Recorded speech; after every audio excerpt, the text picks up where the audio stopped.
The region that would become Sogdiana formed at the crossroads of river valleys and desert corridors, a landscape where every settlement depended on the precise management of water, soil, and distance. Sogdiana occupied one of the most strategically situated environments in Central Asia. Centered between the Amu Darya to the south and the Sir Darya to the north, it lay within a broad ecological transition zone that linked the irrigated oases of Transoxiana with the arid steppes stretching toward Kazakhstan. Ancient geographers such as Strabo described the region in terms of its fertile valleys and extensive river basins, emphasizing the contrast between productive agricultural centers and the surrounding stretches of semi-desert. Modern satellite surveys confirm this environmental duality. Narrow belts of cultivated land were embedded within expansive tracts of gravel plains, foothills, and wind-eroded corridors. This spatial contrast shaped every dimension of Sogdian civilization, from settlement design to long-distance trade. The hydrology of the region remains fundamental to understanding its development. The Zarafshan River, flowing east to west from the Pamir Alai Ranges, supported the most important urban centers, including Samarkand at Afrasiab. Excavations at Afrasiab indicate continuous occupation from the late 2nd millennium BCE, revealing that early communities depended on small-scale canals and diversions. Archaeologists uncovered sediment layers showing cycles of flooding, soil renewal, and deliberate terrace construction. Such evidence demonstrates that early settlers engineered the landscape to stabilize agricultural production in an otherwise unpredictable climatic environment. This reliance on controlled water distribution created an enduring pattern. Wherever stable irrigation could be achieved, dense urban life emerged. Further west, the oasis of Bukhara developed on a separate but related water system. The Varaksha site, located northwest of the modern city, has produced architectural foundations indicating substantial habitation by the early 1st millennium BCE.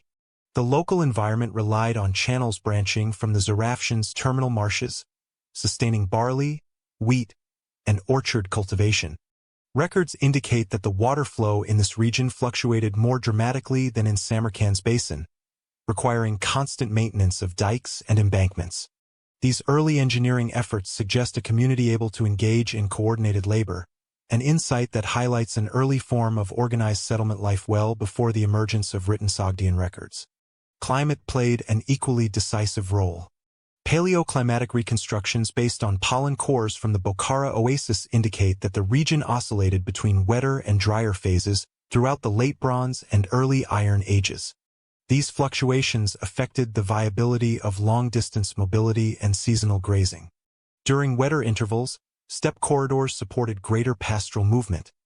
In drier periods, sedentary oasis populations gained comparative advantages. This dynamic produced a recurring pattern in Central Asian history. Oasis and steppe societies interacted through alternating cooperation and tension, creating the conditions under which trade networks later expanded. The Sogdian landscape exemplifies this pattern with exceptional clarity. Analytically, this environmental structure offers two important insights. First, the concentration of reliable water sources encouraged a dispersed but interconnected constellation of oasis towns, rather than a single centralized urban core. Each oasis functioned as a semi-autonomous unit, shaped by its own irrigation system and agricultural capacity. Second, because these oasis systems were separated by stretches of desert or semi-steppe, communication and transport required specialized knowledge of routes, seasonal conditions, and available resources. These structural conditions help explain why Sogdian communities later excelled as caravan operators. Their daily environment demanded continual adaptation to distance, risk, and logistical complexity. The foothills surrounding the region further reinforced these patterns. To the east, the mountains of the Pamiralai provided not only water sources but also mineral resources and seasonal pastures. Archaeologists uncovered evidence of early metallurgical activity in the foothill zones near modern Ostrashana, highlighting the extraction of copper and tin. These materials flowed into emerging trade circuits that linked Sogdiana with Bactria, Fergana, and northern steppe communities. The existence of these early exchange routes contradicts older assumptions that long-distance trade emerged only in later centuries. Instead, the environmental configuration fostered networks far earlier than previously believed. The Zarafshan and Kashkadaria basins, taken together, formed an agricultural heartland capable of supporting substantial populations. Soil analyses show high concentrations of loess, a wind-deposited silt that retains moisture effectively and responds well to irrigation. This natural soil composition made the region suitable for intensive agriculture as early as the first millennium BCE. The archaeological record demonstrates a steady increase in the number of rural settlements during this period, suggesting both demographic growth and steady improvements in water management technology. The development of Kanat-type underground channels, documented in several excavations, represents an important technological adaptation likely influenced by Iranian hydraulic traditions. The northern boundaries of Sogdiana formed a more volatile zone. The Sir Daria's seasonal flooding created fertile pockets but lacked the stable irrigation potential of the southern valleys. As a result, permanent settlements remained sparse in the Sir Daria corridor compared to the Zarafshan region. However, this area served as an important interface with nomadic groups.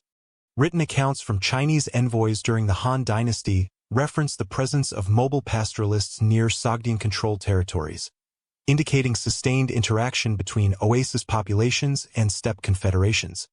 The geography thus produced a frontier environment where cultural exchange, trade, and conflict were persistent features.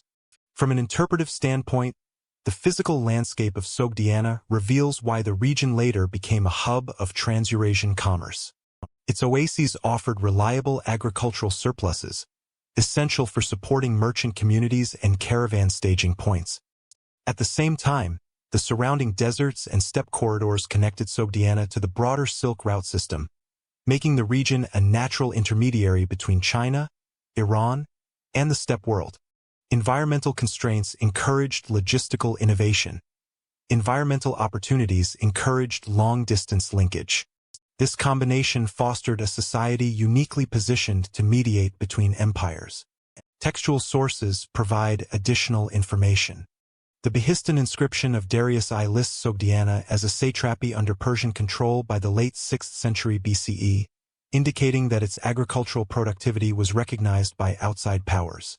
Later, Greco-Roman geographers described Sogdian grain, fruits, and wine production, suggesting the continuation of intensive irrigation and horticulture practices. These descriptions align with botanical studies of preserved seeds and pollen found at Afrasiab and Panjikent, which demonstrate a diverse agricultural economy including grapes, melons, apricots, and various cereals. By integrating archaeological, textual, and environmental evidence, scholars now view Sogdiana as a region whose economic and cultural development emerged directly from its landscape. Water availability determined settlement location. Soil quality shaped agricultural output. Ecological boundaries directed mobility and exchange. The physical environment did not merely support Sogdian civilization, it structured it. By the late 2nd millennium BCE, these environmental structures had already generated stable oasis communities, providing the foundations upon which Iranian-speaking populations would build increasingly complex forms of settlement, trade, and governance.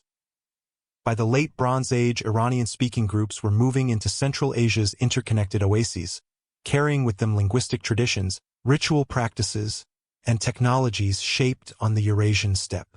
The period between roughly 1500 and 800 BCE marks a significant transitional phase in the history of Central Asia.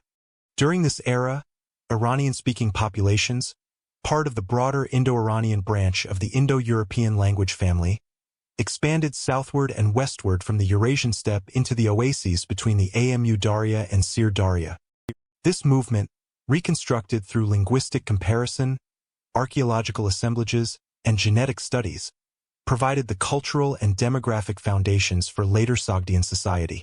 While the process was gradual and multidirectional, the overarching pattern indicates sustained interaction between mobile pastoral groups from the steppe and established sedentary communities within the Bactria-Margiana archaeological complex, BMAC, and related regions.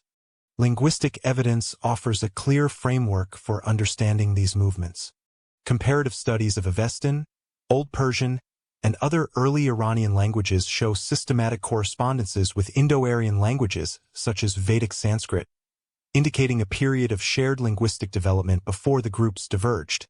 The consistent presence of terms describing pastoral lifeways, horses, cattle, chariots, ritual fire, and social hierarchy implies that the ancestral Iranian communities originated in steppe environments where animal husbandry played a central role.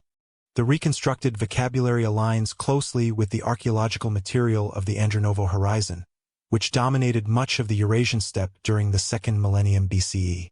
The Andronovo complex extended across a broad region from the Urals to the Tian Shan.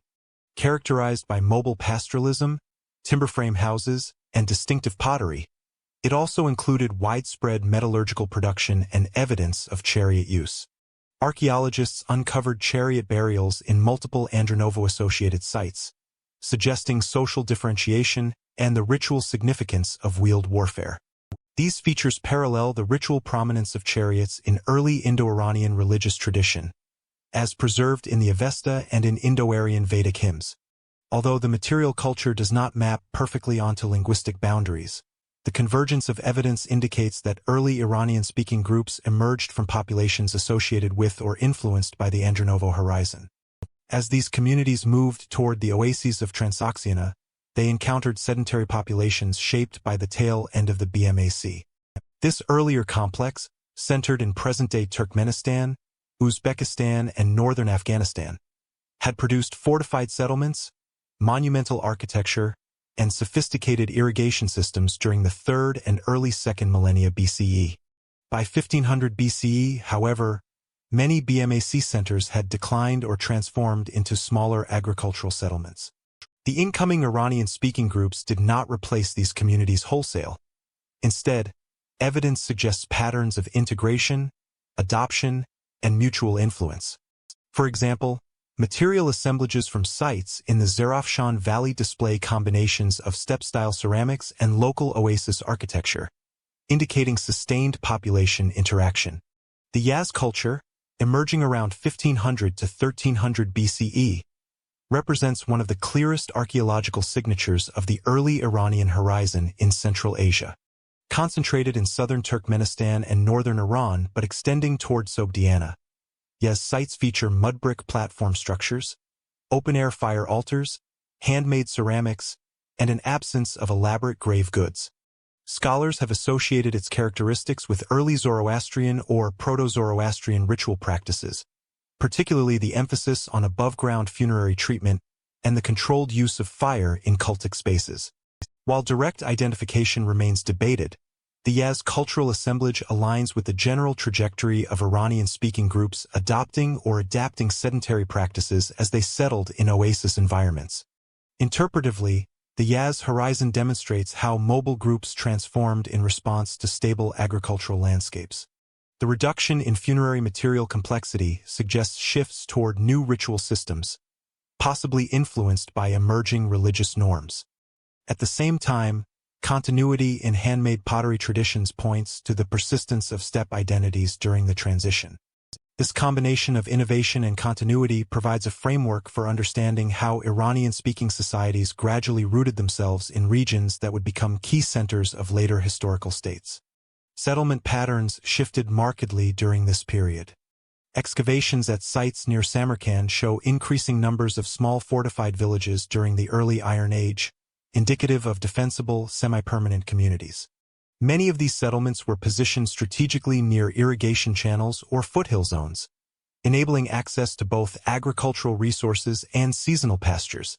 This pattern suggests that early Iranian-speaking settlers maintained elements of their pastoral economy while incorporating agricultural practices through interaction with local populations. Archaeobotanical samples from these sites show a combination of wheat, barley, and millet, reflecting a mixed subsistence system. Ritual practices during the early Iranian formation phase remain difficult to reconstruct with precision, but several material indicators provide clues. Open-air altars found at Yaz-related sites and in parts of ancient Sogdiana correspond with later textual accounts of fire veneration within Iranian religious tradition. The Avesta, compiled centuries later, preserves practices centered around fire purity, communal ritual, and the moral distinction between truth, asha, and falsehood, druj. While the exact dating of these concepts is uncertain, their core features likely evolved during the Late Bronze and early Iron Ages as Iranian communities developed shared religious norms. The archaeological presence of altars suggests continuity between early ritual landscapes and later Zoroastrian structures. Social organization also evolved during this period. Indo-Iranian societies traditionally emphasized clan-based structures, reciprocal obligations, and hierarchical leadership rooted in military and pastoral authority. As groups settled in oasis regions, these structures adjusted to accommodate sedentary lifeways. The appearance of fortified compounds indicates emerging local elites capable of coordinating defense and agricultural labor. Metallurgical production, found in foothill zones, required specialized skills and may have reinforced social differentiation. These developments illustrate how community identity shifted from mobile kinship units toward more territorially defined settlements. Technological diffusion accompanied these demographic and cultural transformations. The spread of iron metallurgy into Central Asia during the early 1st millennium BCE corresponds with expanding Iranian-speaking settlement. Iron tools and agricultural implements discovered at sites across the Zarafshan Basin suggest increasing agricultural intensity. The durability of iron contributed to improved land clearance, canal maintenance, and craft production. This technological shift enhanced the capacity of early communities to sustain more complex settlement systems, laying foundations for proto-urban development. Interactions with neighboring regions further shaped early Sogdian formation. To the south, Bactrian communities maintained long-standing connections with Iranian-speaking pastoralists, and material finds show consistent exchange of ceramics, metals, and possibly livestock. To the east, the Fergana Valley served as a corridor for movement between the steppe and the oases. Horse remains from Fergana, famed later for its heavenly horses, suggest the region's early importance in equine breeding and trade. Iranian-speaking groups likely played a role in transmitting horse husbandry practices into settled communities, reinforcing their economic specialization. From an analytical perspective, this migration and integration process highlights two key dynamics. First, the arrival of Iranian-speaking groups did not represent a sharp cultural break, but rather the gradual layering of linguistic and ritual traditions onto existing oasis populations. Second, the adaptation of steppe pastoralists to agricultural landscapes illustrates how environmental constraints, economic opportunities, and cultural exchange shaped the transition from mobile groups to early sedentary societies.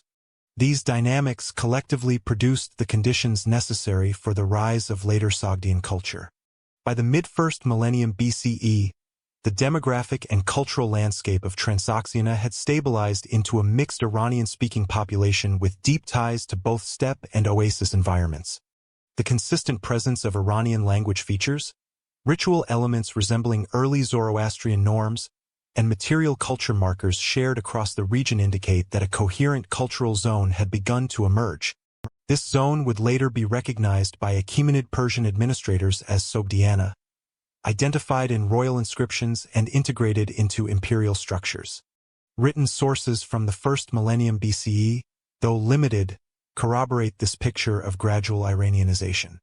The Behistun inscription of Darius I lists Sogdiana as a distinct satrapy by around 520 BCE, implying that its population had adopted Iranian languages and socio-political forms well before Persian administration formalized the region.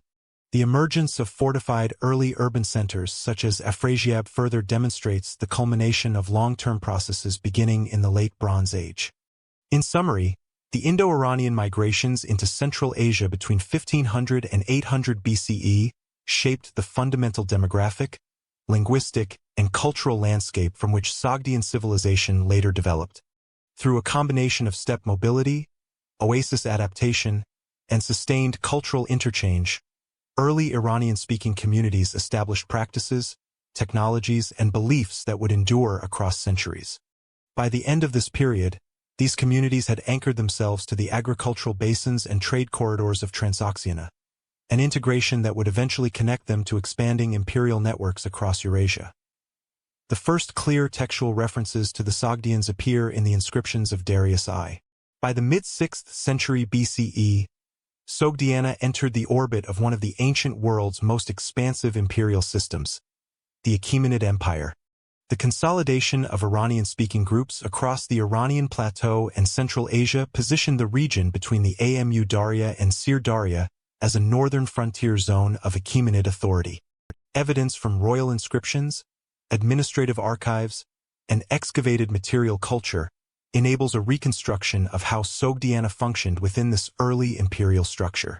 The integration of oasis settlements, the expansion of administrative oversight, and the standardization of taxation framed Sogdiana's early political trajectory and initiated processes that would influence its urban and economic evolution well into the Hellenistic period. Records indicate that Sogdiana is explicitly listed among the lands under Darius I in the Behistun inscription, carved around 520 BCE. Its inclusion alongside other northeastern satrapies demonstrates that Achaemenid rulers considered the region part of their broader administrative geography. The inscription does not elaborate on local conditions but affirms that Sogdiana was recognized as a distinct entity within imperial cartography. This textual acknowledgement is critical. It marks the shift from loosely defined cultural territories of early Iranian-speaking communities to a named administrative unit embedded in an empire. The precision of Achaemenid geography, expressed through standardized lists, is one of the earliest forms of political labeling that identifies the Sogdians collectively. Archaeological evidence complements these textual indicators.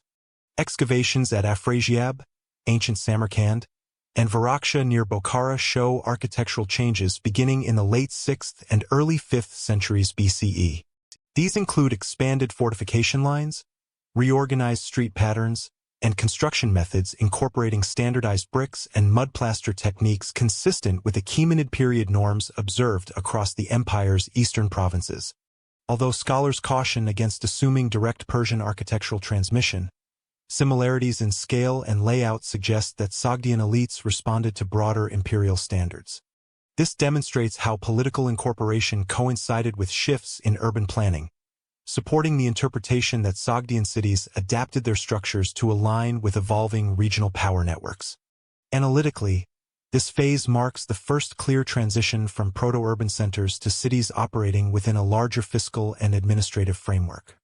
The influence of imperial governance did not homogenize local culture, but it introduced expectations of stability, accountability, and taxation that encouraged consistent settlement patterns.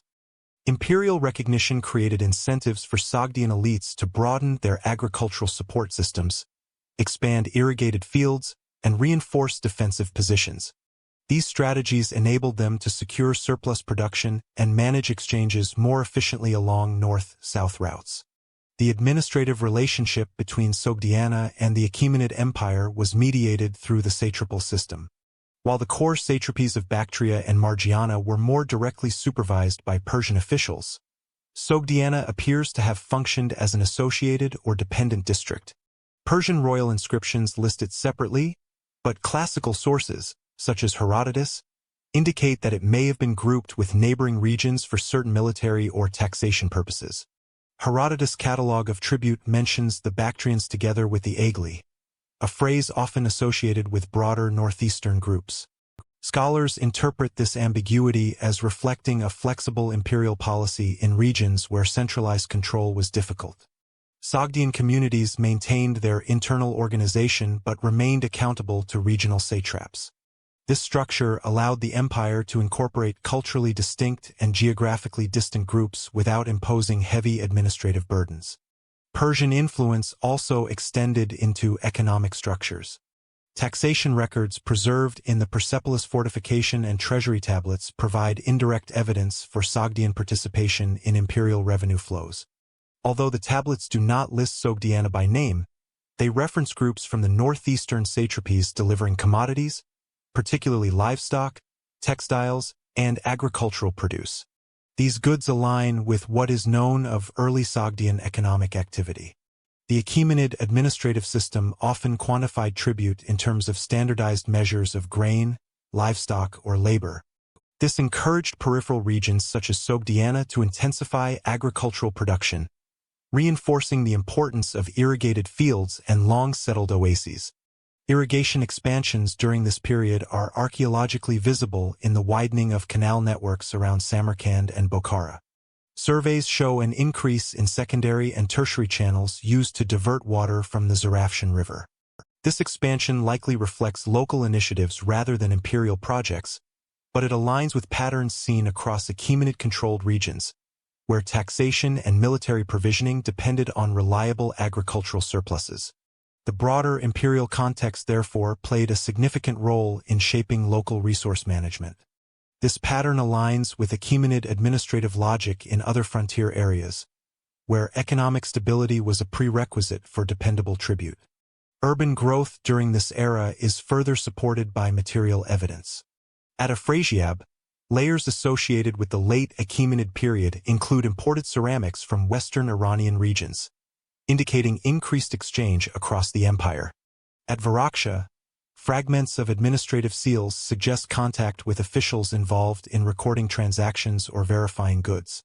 These artifacts do not imply heavy Persian colonization, but they demonstrate how local elites operated within networks structured by imperial conventions. The distribution of seals and imported pottery underscores the integrated nature of Sogdiana's economic activity during this period, even if direct oversight from Achaemenid administrators remained restrained. Analytically, this integration highlights a key feature of Achaemenid governance. The empire facilitated exchange without necessarily imposing uniformity. Its administrative policies allowed regional elites to maintain autonomy as long as they contributed tribute and acknowledged imperial authority. Sogdian participation in these networks gradually familiarized local ruling families with bureaucratic methods, standardized accounting, and interstate diplomacy, knowledge that would prove vital in later centuries when Sogdians expanded their role along trans-Eurasian trade routes. The Achaemenid period therefore marks the inception of a political and economic environment that encouraged cross-regional interaction, laying the groundwork for future Sogdian commercial expansion. Militarily, the Achaemenid Empire relied on auxiliary forces drawn from peripheral regions.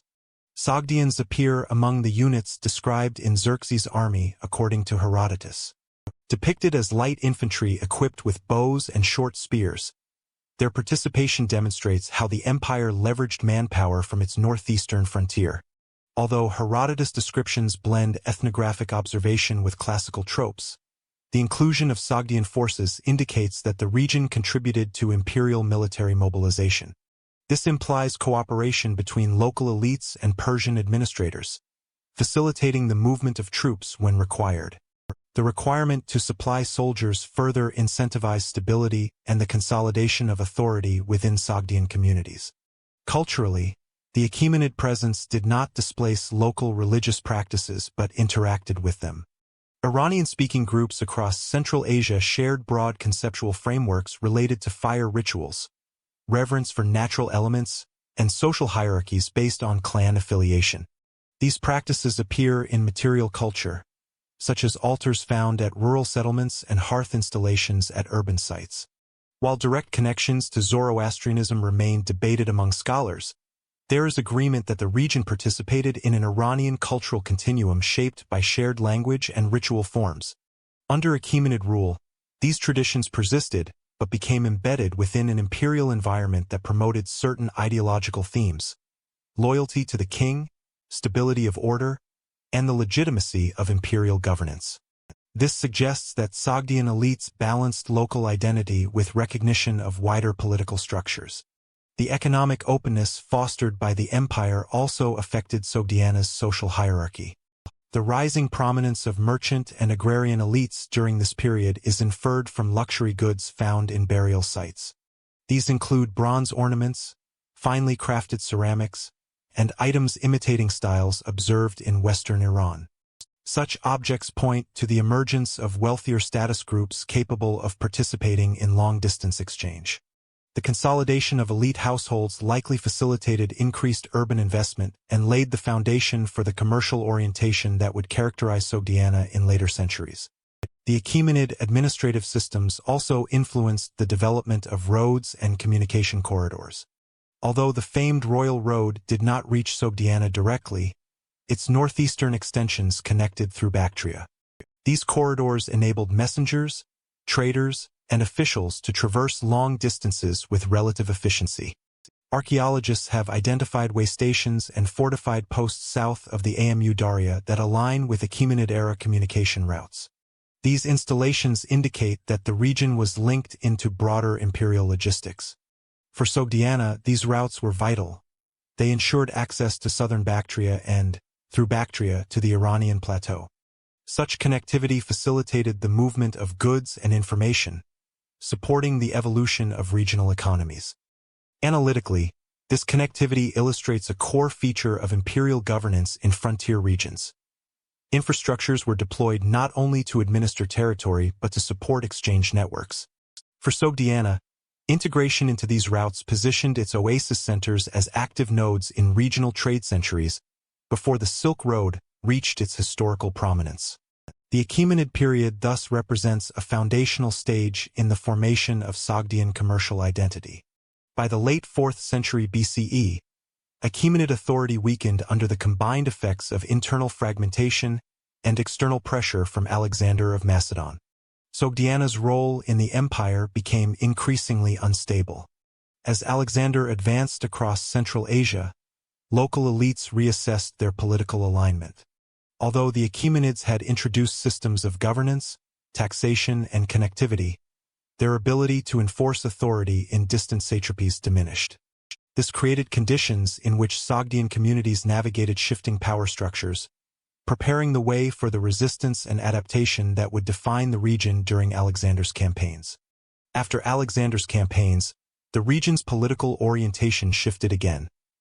Greek sources describe fierce Sogdian resistance as Alexander advanced into Central Asia. When Alexander of Macedon crossed the Oxus River in 329 BCE, Sogdiana became the focus of one of the most difficult campaigns of his entire expedition.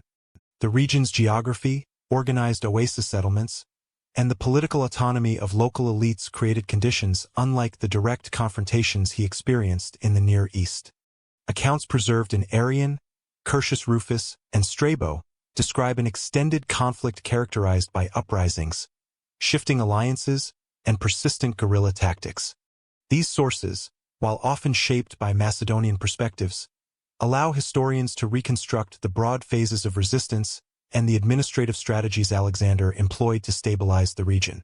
The confrontation in Sogdiana forms one of the clearest examples of how local power structures challenged imperial expansion and how the Macedonian military adapted to unfamiliar conditions. After defeating Darius III and occupying the Achaemenid heartland, Alexander moved eastward to consolidate control over the northeastern satrapies. Bactria fell relatively quickly, but beyond the Oxus lay territories with more decentralized leadership. Sogdiana, structured around independent oasis communities and fortified settlements, lacked a single ruler, making rapid conquest difficult. The Macedonian crossing of the Oxus marked the beginning of a prolonged campaign in which military victories did not translate immediately into political stability. Records indicate that local elites relied on both fortified strongholds and mobile forces capable of retreating into the steppe, thereby forcing Alexander into extended pursuit. The most prominent figure in the resistance was Spitamines, whom Greek authors identify as a Sogdian noble with strong ties to regional power networks. By late 329 BCE, Spitamines emerged as the leader of a coordinated opposition that united various local groups, including Sogdians and neighboring nomadic elements such as the Massagetæ. According to Arrian, he initially engaged Alexander's forces in open confrontation, but quickly shifted to a strategy of mobile warfare, exploiting his knowledge of the terrain. His ability to recruit steppe allies demonstrates the fluidity of political boundaries in Central Asia and the interconnectedness of settled and nomadic communities. Spitamines' coalition represented a significant challenge to Macedonian authority because it combined local defensive positions with external support from highly mobile cavalry forces. The Macedonian response involved a combination of direct military action and targeted administrative reorganization. Alexander divided his forces into smaller contingents capable of rapid movement. This decision reflected the recognition that Sogdian resistance could not be subdued through traditional set-piece battles. Instead, it required sustained pressure across multiple fronts. Archaeological evidence from fortifications near the Middle Zarafshan Valley suggests that earlier Achaemenid installations were repaired or expanded during this period, likely to strengthen Macedonian lines of communication. These sites indicate the strategic importance of controlling corridors linking the main oasis centers. The rebuilding of such positions underscores how military occupation depended on securing routes rather than holding individual cities alone. One of the most decisive confrontations occurred near Samarkand, Afrasiab/Samarkand, where Macedonian forces clashed repeatedly with Sogdian and allied troops. Classical sources describe several engagements in which the Macedonians suffered losses due to ambushes and surprise attacks. These accounts, although shaped by narrative conventions, reveal that resistance was not confined to isolated groups but involved coordinated efforts from multiple communities. The persistence of these uprisings illustrates the strength of local leadership structures and the unwillingness of Sogdian elites to accept foreign rule without contest. The campaign at the Sogdian Rock, a fortress described by Arrian as positioned on an almost inaccessible cliff, has received significant attention in modern scholarship. While its exact location remains debated, the episode reflects the broader pattern of local elites using fortified natural strongholds to resist conquest. According to the Greek accounts, the defenders believed the position impregnable, but Alexander's forces scaled the cliffs using specialized climbers. The capture of the fortress symbolized Macedonian determination to subdue resistance, though the narrative may exaggerate the feat for dramatic effect. Regardless of embellishment, the account demonstrates the importance of fortified refuges in Sogdian defensive strategy and the lengths to which the Macedonian army went to neutralize them. Spitamen's campaign extended beyond defensive actions. He attempted to encircle and weaken Macedonian forces by targeting supply lines and exploiting divisions among local satraps. Curtius Rufus records that he also besieged allied garrisons, forcing Alexander to redeploy troops. This strategy reveals an understanding of the logistical vulnerabilities faced by a foreign army operating far from its base of operations. The fact that Spitamenes sustained resistance for nearly 2 years indicates significant local support and the availability of resources sufficient to maintain conflict over an extended period. His eventual death in 328 BCE, reportedly at the hands of Massachte allies who sought to negotiate with Alexander, ended the most organized phase of resistance, but unrest continued intermittently for years. Following Spitamenes' fall, Alexander implemented a series of administrative reforms intended to stabilize the region. He appointed new satraps to oversee Sogdiana, selecting individuals who could balance Macedonian interests with local governance structures.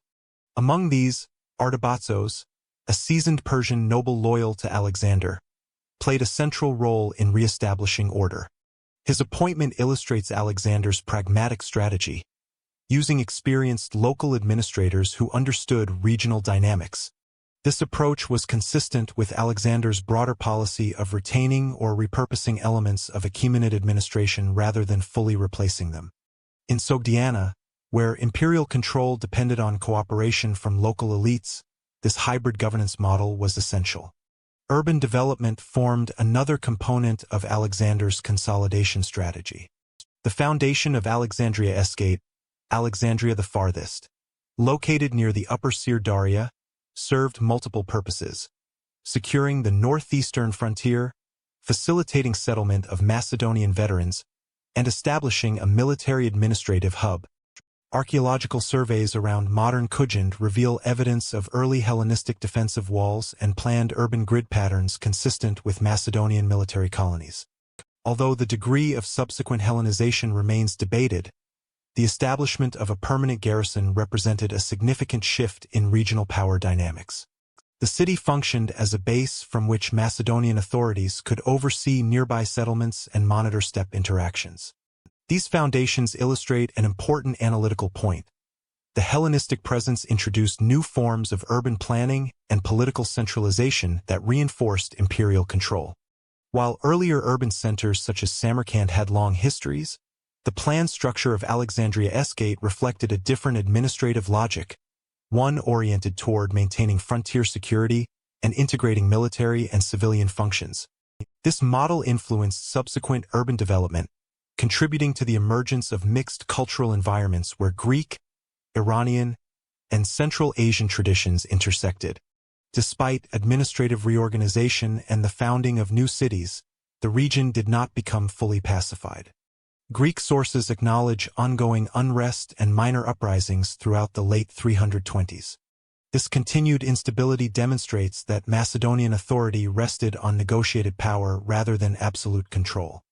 Local elites, while increasingly integrated into Hellenistic governance, retained influence over rural populations. Their ability to leverage economic and social ties within the oasis system meant that political consolidation remained a gradual process. Alexander's marriage to Roxana, daughter of a Bactrian noble, though not directly connected to Sogdiana, has been interpreted by some scholars as part of a broader attempt to legitimize Macedonian rule in the northeastern regions. While the marriage primarily concerned Bactria, it symbolized Alexander's strategy of aligning with local aristocracies. In Sogdiana, similar dynamics likely existed, although less well recorded due to the scarcity of textual sources. Nevertheless, the integration of local elites into administrative structures suggests that political alliances played a critical role in securing long-term stability. By the time of Alexander's death in 323 BCE, Sogdiana was nominally under Macedonian control, but true consolidation remained incomplete. The successors who inherited the region, particularly under Seleucid authority, continued to rely on fortified cities, military colonies, and cooperation with local aristocratic families. The resistance faced by Alexander demonstrated that imperial control in Central Asia depended on managing diverse communities with established political traditions and connections to nomadic groups beyond the frontier. This environment shaped the strategies of all later Hellenistic rulers and contributed to the distinct administrative character of the region. The Hellenistic urban infrastructure influenced long-term settlement patterns. After Alexander's death, Sogdiana became a borderland between shifting Hellenistic powers. The political landscape of Central Asia changed significantly following Alexander's death in 323 BCE. His vast empire fragmented into competing successor realms, and Sogdiana, strategically located between the Bactrian core to the south and the steppe corridors to the north, became a contested frontier. Initially absorbed into the Seleucid Empire, the region entered a period of administrative reorganization, urban expansion, and gradual cultural blending that would shape its identity for centuries. The archaeological and numismatic evidence from the 3rd and 2nd centuries BCE provides one of the clearest windows into early Hellenistic-Iranian interaction, revealing how Sogdian communities adapted to shifting political authorities while maintaining long-standing regional networks. Seleucid control over the eastern territories was established by Seleucus I and maintained through a combination of military garrisons and alliances with local elites. The empire's eastern satrapies, Bactria, Sogdiana, and parts of Parthia, were far from the Seleucid administrative centers in Syria and Mesopotamia. As a result, local rulers enjoyed considerable autonomy. Textual references from later classical authors indicate that Seleucid authority in the region relied heavily on satraps with strong ties to local communities. In Sogdiana, this meant cooperation with Iranian aristocratic families who had survived Macedonian conquest and retained influence in rural and semi-urban settlements. Urban development during the Seleucid period continued the patterns established under Alexander. Cities such as Samarkand, and the Hellenistic foundation of Alexandria remained key administrative centers. Excavations around Samarkand's citadel suggest that the urban grid was partially reorganized during this period, incorporating Hellenistic architectural features such as colonnaded streets and modified defensive structures.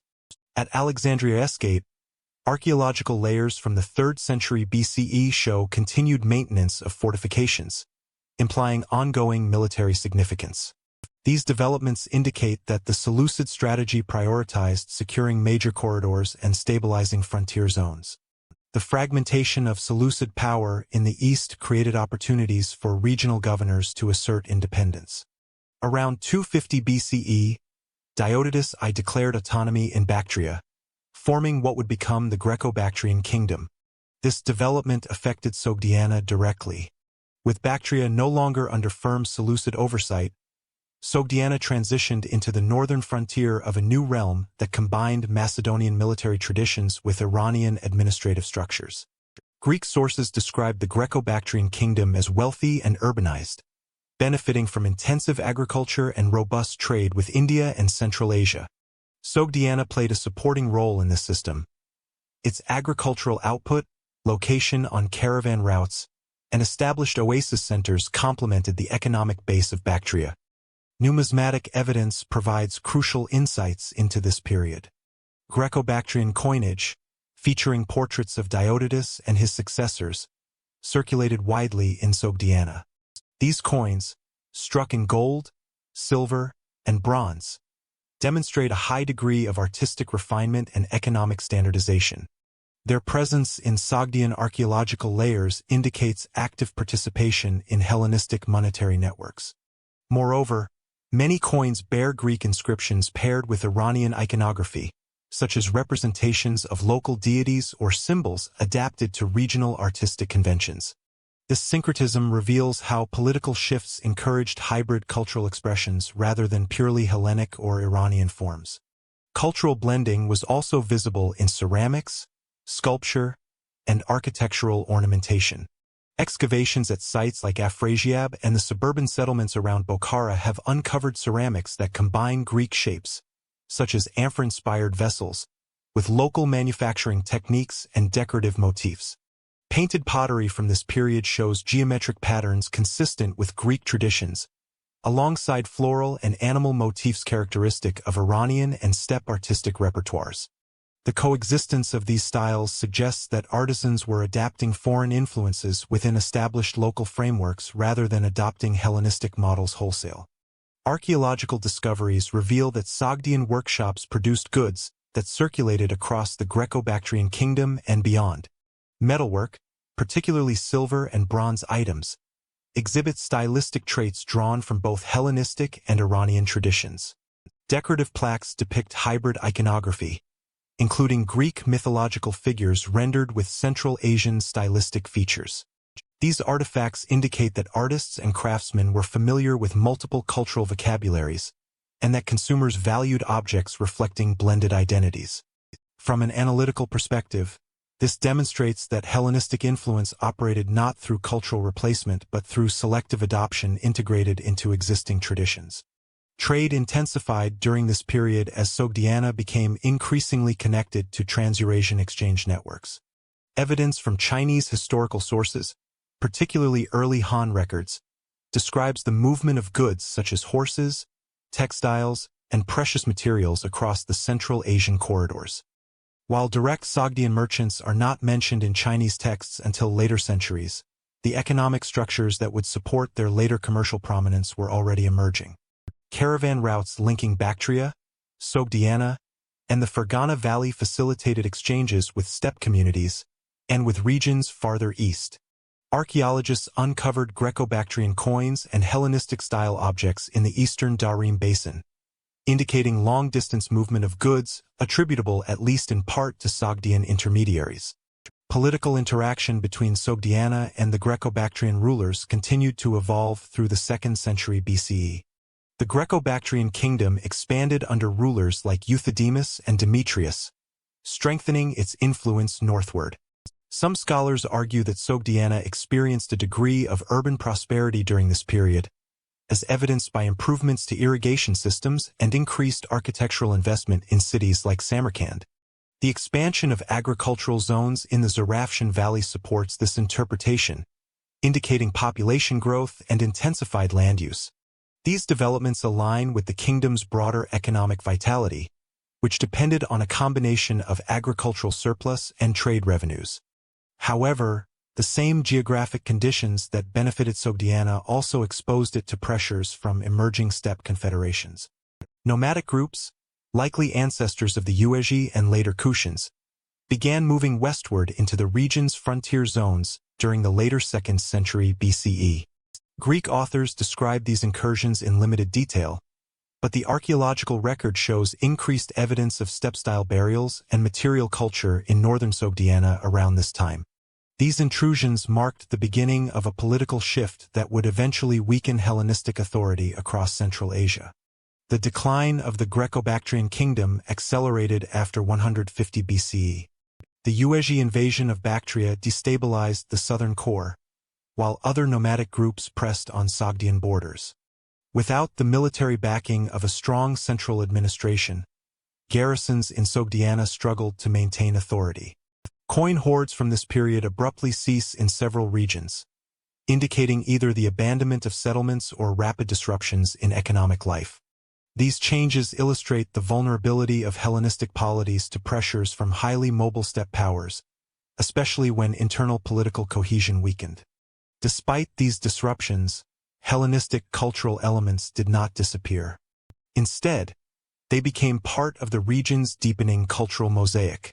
Artistic motifs, architectural forms, and administrative practices persisted alongside Iranian and emerging steppe traditions. The later Sogdian urban culture of late antiquity would retain certain Hellenistic legacies, including aspects of coin imagery, military equipment, and urban planning principles. This continuity demonstrates the lasting impact of Greco-Bactrian and Seleucid interactions on regional development. From a broader analytical perspective, the 3rd to 2nd centuries BCE represent a transitional period in which Sogdiana acted as both a recipient and an active mediator of Hellenistic influence. The region's position as a frontier zone encouraged cultural flexibility, economic specialization, and adaptation to changing political authorities. The combination of urban expansion, artistic synthesis, and intensified trade laid the groundwork for the later emergence of Sogdian commercial networks that would dominate Trans-Eurasian exchange during the early medieval period. As Hellenistic authority weakened, new steppe confederations emerged. Nomadic migrations reshaped Central Asia's political map by the 2nd century BCE. By the early 2nd century BCE, Central Asia experienced a series of large-scale population movements that fundamentally altered regional political and economic structures. Chinese chronicles, particularly Sima Qian's Shiji, provide some of the earliest detailed accounts of these developments. They describe how conflicts among steppe polities pushed the Yuezhi and various Saka groups southward and westward, generating sustained pressure on the settled regions of Bactria and Sogdiana. For Sogdiana, positioned between the Sir Daria oases and the open steppe, these migrations represented a transformative shift in its security environment and commercial strategies. The Shiji recounts that the Yuezhi originally occupied territory near the Gansu corridor before being forced westward by the rising Xiongnu Confederation. Archaeologists have linked this movement to the appearance of distinctive steppe burials and material assemblages across the Ili Valley and further west. The displacement occurred in stages, with groups fragmenting and migrating separately. As they moved into the Sir Daria region, the Yuezhi encountered communities along the northern frontiers of Sogdiana. According to Chinese envoys later traveling through Central Asia, these interactions ranged from negotiated passage to open conflict. The movement of the Yuezhi illustrates how changes in the eastern steppe could reverberate hundreds of kilometers westward. The consolidation of power by the Xiongnu forced competing groups to search for new pasturelands and trade routes. For the sedentary communities in Sogdiana, these external pressures required constant negotiation, both militarily and diplomatically. One key analytical insight is that Sogdiana's strategic position, bordering steppe corridors and agricultural oases, made it uniquely exposed to steppe population flows. This exposure would shape its political history for centuries, encouraging flexible management strategies and a reliance on fortified settlements. Alongside the Yuezhi, Saka groups also moved across the region during this period. The term Saka, used in Persian and Greek sources, refers broadly to Iranian-speaking nomads who occupied various zones of the Eurasian steppe. While some Saka communities had long interacted with Sogdiana, the 2nd century BC witnessed more extensive and disruptive migrations. Classical sources refer to Saka incursions into Bactria, while archaeological data points to the appearance of new steppe ceramics and weapon types in several riverine settlements. These movements had profound effects on the political stability of the Greco-Bactrian kingdom to the south. As nomadic groups pressed into northern Bactria, urban centers such as Ai Khanum and Camper Tepe experienced population shocks and periods of abandonment. The collapse of Greco-Bactrian authority reduced the buffer zone that had previously separated Sogdiana from large-scale steppe pressures. This demonstrates a recurring pattern in Central Asian history. The decline of southern states typically exposed Sogdian settlements to more direct nomadic influence. The Shurji provides a valuable external perspective on these movements. Sima Qian describes the Yuezhi's westward displacement, their temporary settlement near the Ili, and their eventual advance into Bactria. Although the account was written decades after the events, it preserves critical information about the sequence of migrations and the interactions among competing polities. When Han envoy Zhang Qian visited the region in the mid-2nd century BCE, he recorded that the Great Yuezhi had settled north of the Oxus River and were beginning to consolidate power, while smaller Yuezhi groups remained dispersed. Zhang Qian's observations indicate that Sogdiana was not isolated from the major processes shaping the Eurasian steppe. His report describing the wealth and agricultural productivity of the region adds further evidence that Sogdiana remained a significant economic center despite the disruptions occurring around it. This suggests that oasis-based agriculture and fortified city planning provided resilience against external shocks, allowing Sogdian communities to maintain continuity even during periods of geopolitical instability. Nomadic incursions affected Sogdiana unevenly across its geography. The northern areas, particularly those close to the Sir Daria, faced direct exposure to raiding. Archaeologists working near sites such as Akka and Kanka have observed destruction layers dated to the 2nd century BCE, which some scholars interpret as evidence of nomadic conflict or broader regional instability. These disruptions encouraged Sogdian elites to reinforce urban defenses, expand citadel complexes, and cultivate alliances with neighboring powers. One interpretive insight is that Sogdian defensive strategies reveal the coexistence of agricultural wealth with steppe-oriented military concerns. While trade and horticulture formed the economic foundation of Sogdian life, the need to manage steppe threats led to architectural innovations and more centralized political authority at the local level. The fortified sites across the Zarafshan and Kashkadaria valleys reflect this dual orientation, commercial openness and defensive vigilance. The population movements of the Yuezhi and Saka also affected long-distance trade. Even before the rise of a unified Silk Road system, Sogdian merchants were active in transregional exchange. Changes in political control along steppe corridors prompted traders to adjust their routes and partnerships. Some historians argue that instability on the northern routes pushed merchants to rely more heavily on southern pathways through Bactria and the Hindu Kush. However, other scholars emphasize Sogdiana's long-term adaptability. Rather than abandoning steppe routes, merchants often negotiated passage through nomadic territories, exchanging goods such as textiles, metalwork, and agricultural surplus. Early numismatic evidence, particularly Greco-Bactrian and local imitations, indicates continuing commercial activity despite political upheavals. This underscores a key analytical point. Sogdian economic systems exhibited significant structural flexibility, enabling merchants to operate within shifting geopolitical contexts. Material culture from this period reflects increasing interaction between nomadic and settled communities. Excavations across the Middle Sir Daria region show blended assemblages that combine steppe-style weapons, such as trilobate arrowheads, with Sogdian-style ceramics and architectural features. These findings indicate sustained contact rather than purely destructive incursions. Moreover, the introduction of new horse gear, including innovations in bit design, suggests technological diffusion from nomadic groups into Sogdian military practice. The adoption of such equipment enhanced cavalry capabilities and improved regional security. This demonstrates how cultural exchange could occur even during periods of conflict, contributing to long-term transformations in warfare and mobility across Central Asia. As the Yuezhi established themselves near the Oxus and gradually moved into Bactria, the political balance of the region shifted. The weakening of Greco-Bactrian control created opportunities for new forms of authority to emerge. Smaller Sogdian city-states began to exercise greater autonomy, while maintaining diplomatic channels with both nomadic groups and southern polities. According to later Chinese accounts, some Sogdian communities cultivated relationships with the UAE, recognizing that stable alliances could facilitate trade and reduce the threat of raids. These arrangements illustrate how sedentary societies negotiated with nomadic powers through pragmatic accommodation rather than consistent hostility.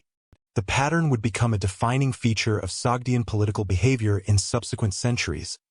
By adapting to the presence of nomadic groups, Sogdians strengthened their role as commercial intermediaries.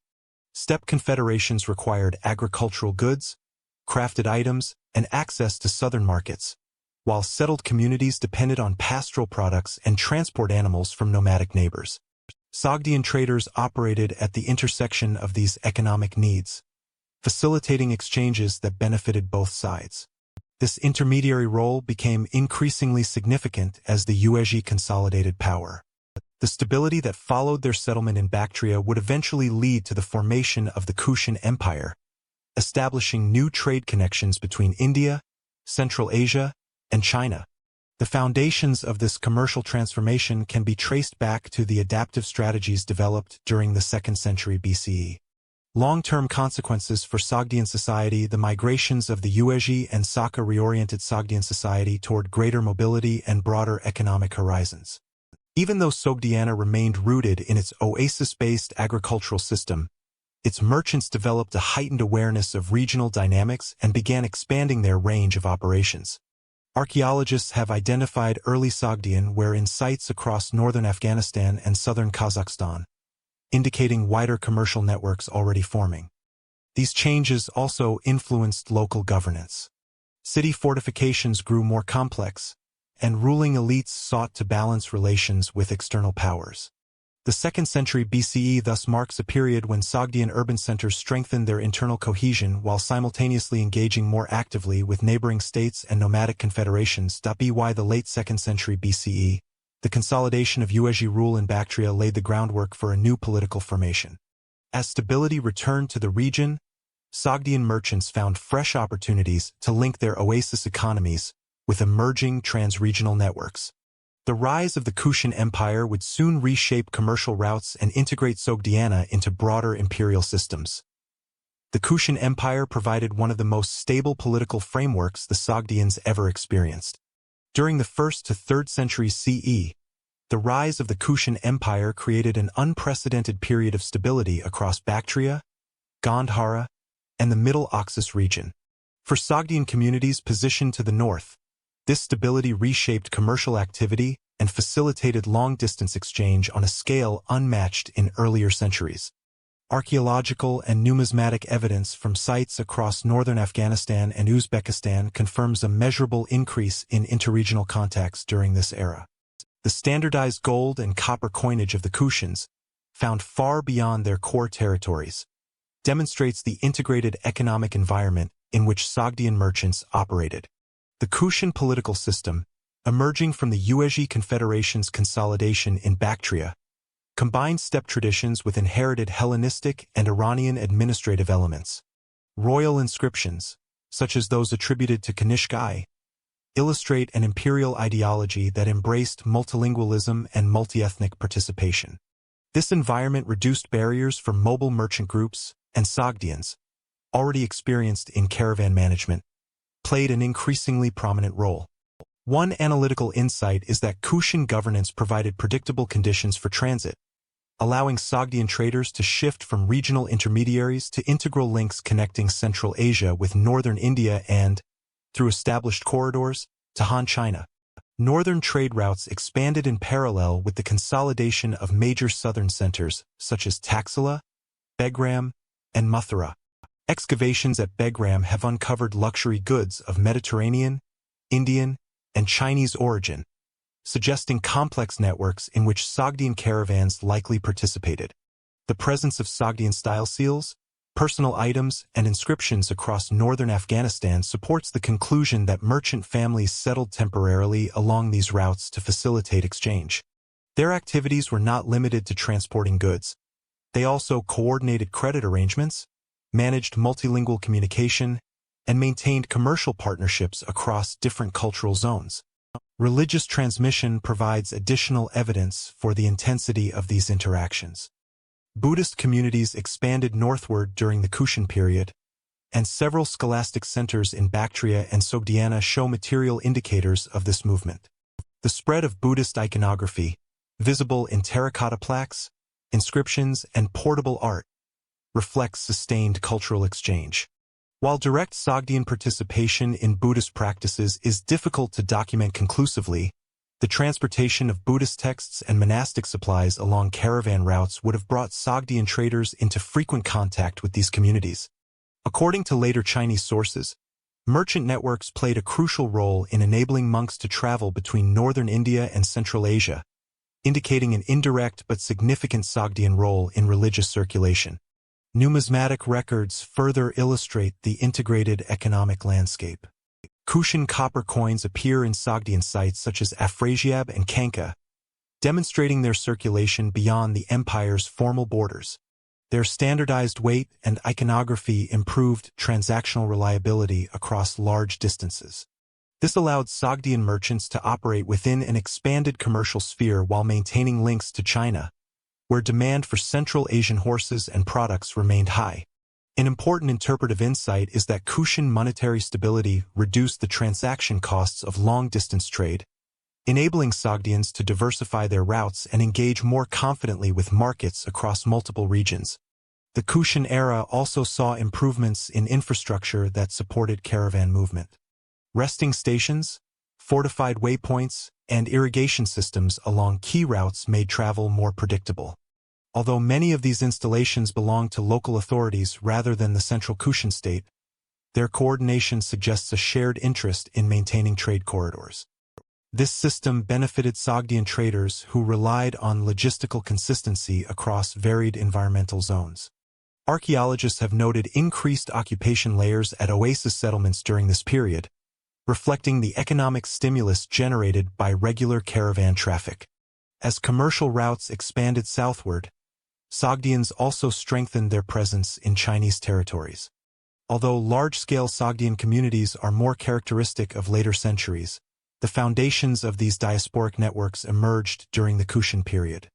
Envoys and merchants traveling between Central Asia and the Han court frequently passed through Kushan-controlled lands, and the political stability of the region made these journeys more feasible.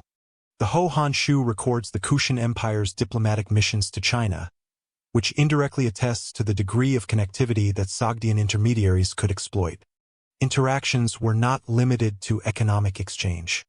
Artistic styles in Sogdiana show traces of Kushan influence, particularly in sculptural conventions and symbolic motifs. Some of these elements reflect the broader Kushano-Bactrian cultural sphere, where Hellenistic, Iranian, and Indian traditions converged. While Sogdian artistic production retained its distinct characteristics, the presence of hybrid forms demonstrates that local craftsmen were responding to new aesthetic and cultural stimuli. This exchange highlights the depth of contact across regional communities during the first 3 centuries CE. By the late Kushan period, political authority began to fragment, but the commercial patterns established in earlier decades proved durable. Even as local rulers asserted autonomy and northern polities emerged along the Sir-Darya corridor, Sogdian merchants continued to operate along the north-south axis. Their experience navigating different political environments enabled them to remain active despite shifts in governance. This reflects another analytical observation. Sogdian economic strategies were resilient because they were not dependent on a single imperial system. Instead, Sogdian merchants adapted their operations to the changing structures of power, forming new partnerships as older regimes declined. By the 3rd century CE, the pressures facing the Kushan Empire increased, particularly with the rise of new powers in Iran and Central Asia. Nevertheless, the commercial networks that had flourished under Kushan stability did not collapse. Rather, they provided the groundwork for an even more expansive Sogdian trading presence in the centuries to come. As Kushan power declined, the Sogdians diversified their networks, turning increasingly toward new markets and political centers across Eurasia. By the 3rd century CE, Sogdian merchants were already recognizable figures in Chinese urban records. By the 3rd century CE, The commercial landscape of Inner Asia displayed an increasingly structured set of exchange networks linking Sogdiana with the Gansu Corridor, the Darim Basin, and the markets of northern China. Although the Silk Route was never a single, continuous highway, a series of interconnected oasis towns facilitated the movement of textiles, metals, livestock, and human labor across vast distances. Sogdian merchants, already experienced in managing caravan operations under Kushan protection, began to establish more permanent enclaves in these frontier regions. Archaeological excavations in Xinjiang and Gansu provide concrete evidence of their presence, marking the early stages of the Sogdian diasporic expansion that would dominate Eurasian commerce in later centuries. Textiles formed one of the most visible components of Sogdian trade. Records from Chinese urban registers, particularly from Dunhuang, indicate that Central Asian fabrics commanded high value in local markets. Woolen and semi-luxury cloth produced in Sogdian workshops traveled eastward alongside dyed yarns and patterned textiles that reflected Iranian artistic traditions. At the same time, silk moved westward, creating reciprocal flows of material culture. Archaeologists uncovered textile fragments at Naya and Lulan featuring weaving techniques consistent with Central Asian manufacture, supporting the conclusion that Sogdian goods were circulating widely across the Darim Basin. These exchanges reveal an early pattern. Sogdian merchants frequently specialized in intermediary roles, transporting and redistributing goods rather than monopolizing production. The slave trade represents another dimension of early Silk Route exchanges, documented through administrative records and burial finds. In the Darim Basin, wooden documents from Naya reference transactions involving Central Asian slaves, some identified as captives from steppe conflicts. Although direct attribution to Sogdian traders remains difficult, the structural position of Sogdian merchants, operating between nomadic polities and sedentary urban markets, suggests their participation in these exchanges. The movement of enslaved individuals along caravan routes indicates the complexity and multi-layered nature of Silk Route commerce, where human labor could be exchanged alongside textiles, livestock, and precious metals. This pattern aligns with broader economic structures across ancient Eurasia, where mobility and conflict frequently intersected with commercial demand. Metallurgical goods were equally significant in shaping the early exchange system. Sogdian centers such as Afrasiab and Panjikent produced bronze items, iron tools, and specialized metal fittings used in caravan equipment. These materials traveled along the routes to supply both commercial and military needs. Excavations in the Gansu Corridor, particularly at Jiaguan and Jiuquan, have uncovered metal artifacts displaying stylistic or compositional links to Central Asian manufacturing. At the same time, Chinese iron and steel traveled westward, suggesting bilateral flows that reinforced regional interdependence. An interpretive insight emerges from this pattern. The Silk Route was not exclusively a luxury goods network, but a multifaceted system in which utilitarian items supported both daily life and long-distance mobility. Diplomatic contacts between Central Asian polities and the Chinese court further influenced these exchange patterns. Although Sogdian polities did not send large numbers of envoys, they frequently appeared as intermediaries in missions involving the Kushans, Kangju, and later northern steppe powers. Chinese historical works, particularly the Huilu and the Sangui, contain passages referencing merchants from Sogdia or from adjacent regions who operated within Chinese urban centers. These accounts highlight the degree to which Sogdians were already familiar figures in Chinese administrative life. One analytical insight is that diplomatic missions often created opportunities for merchant groups to travel under state protection, expanding their ability to negotiate commercial partnerships and secure favorable conditions for transit. Diasporic communities grew along the Silk Route during this period, laying the foundations for the expansive Sogdian colonies of later centuries. Excavations in Turfan and Kutcha have uncovered funerary items and inscriptions bearing Sogdian names, demonstrating that family groups established semi-permanent residences in these oasis towns. These settlements functioned as logistical nodes, providing storage facilities, translation services, and information exchange for caravans. Linguistic evidence, including Sogdian loanwords appearing in local administrative documents, points to sustained interaction between Sogdian residents and local populations. This early stage of diaspora formation illustrates another analytical point. Sogdian commercial strategy relied on creating stable footholds in multiple markets rather than depending solely on mobile caravan activity. The growth of these diasporic communities correlated with shifting political conditions across Inner Asia.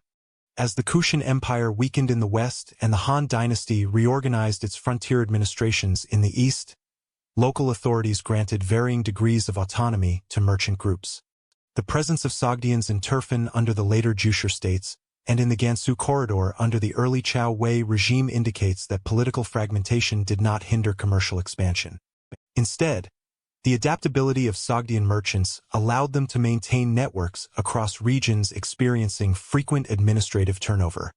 Archaeologists have noted increased quantities of imported goods in frontier sites during this period, suggesting that political change did not diminish trade flows. The evidence from Xinjiang is particularly instructive. At sites such as Karakoja, Khotan, and Miran, a mixture of Indo-Iranian, Chinese, and Central Asian cultural elements appears in the material record. This includes bilingual administrative texts, varied artistic motifs, and a wide range of imported commodities. Such evidence reflects the multicultural environments in which Sogdian merchants operated. Their commercial activities required extensive linguistic and cultural competence, enabling them to navigate the diverse regulatory systems of multiple oasis states. This competence laid the groundwork for their later prominence as translators, brokers, and diplomats in Tang China. Long-distance routes through the Gansu corridor continued to play a central role in Sogdian economic life. Fortified stations documented in the Han Shu ensured the safety of caravans moving between the Hushi region and the Darim Basin. Merchants traveling through these corridors accessed markets at Dunhuang, an administrative and logistical center where documents referencing Central Asian traders have been found. These records show that Sogdian merchants participated in tax payments, storage contracts, and property agreements, indicating integration into local economic structures. The stable circulation of written contracts provides evidence of increasingly formalized commercial interactions across Eastern Central Asia. Trade connections also extended westward during this period. Although the Western Silk Route experienced less documentation, archaeological findings from Bactria and northern Iran indicate that Sogdian networks linked eastern and western markets with growing efficiency. Goods arriving from China, such as silk, lacquerware, and medicinal materials, were transported through Sogdiana toward Parthian and later Sasanian domains. Conversely, glassware, gemstones, and metal goods from western regions traveled eastward, appearing in Xinjiang sites in significant quantities. This confirms the role of Sogdiana as an intermediary corridor through which multiple economic systems intersected.